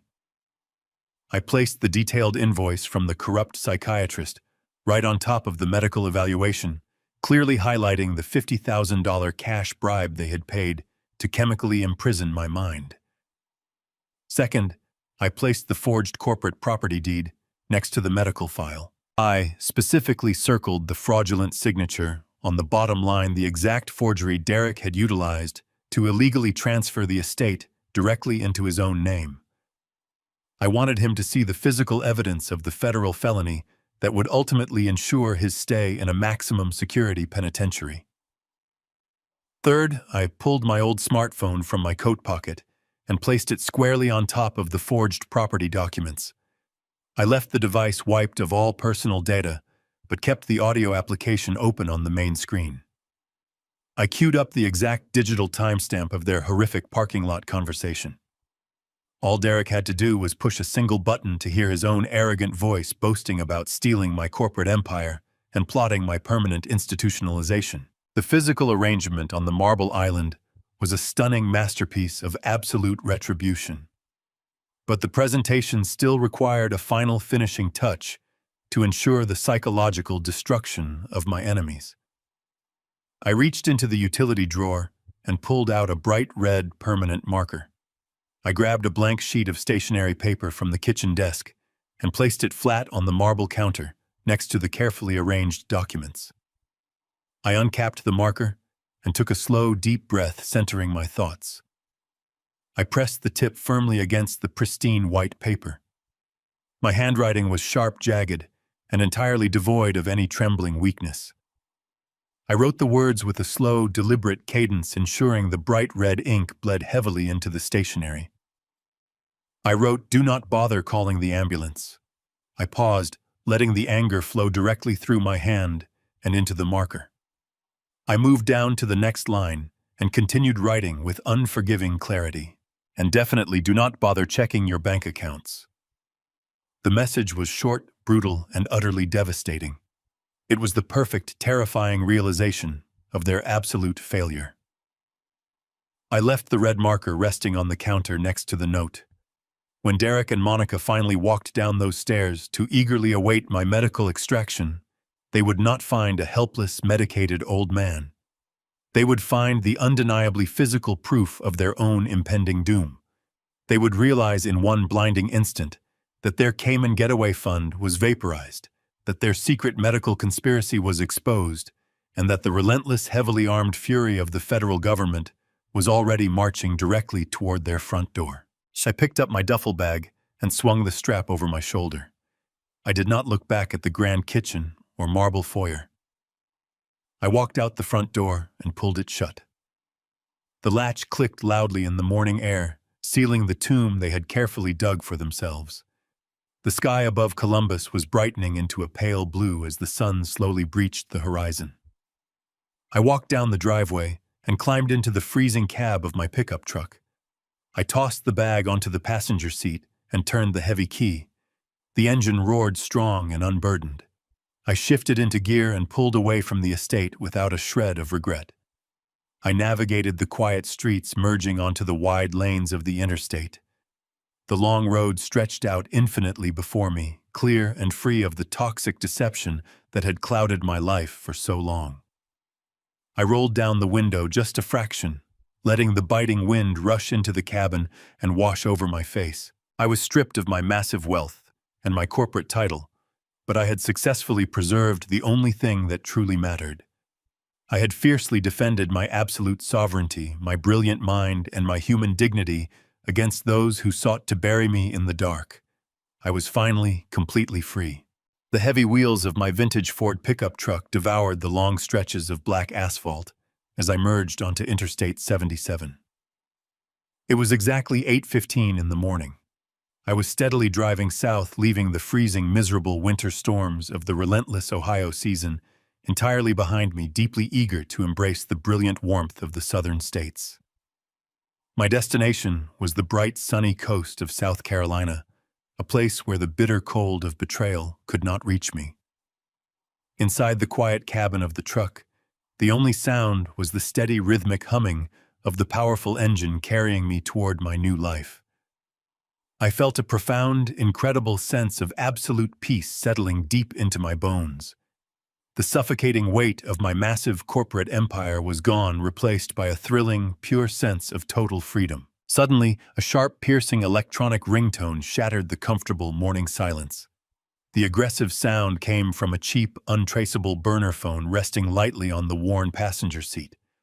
I had explicitly purchased the disposable device with untraceable cash just hours before I departed strictly for this exact moment.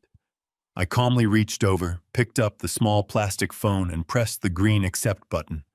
I lifted the cheap speaker to my right ear without saying a single word. "Dad, what did you do?" Derek screamed through the tiny speaker, his voice cracking with sheer, unadulterated panic. I listened to the magnificent sound of his entire world actively collapsing into absolute ruin.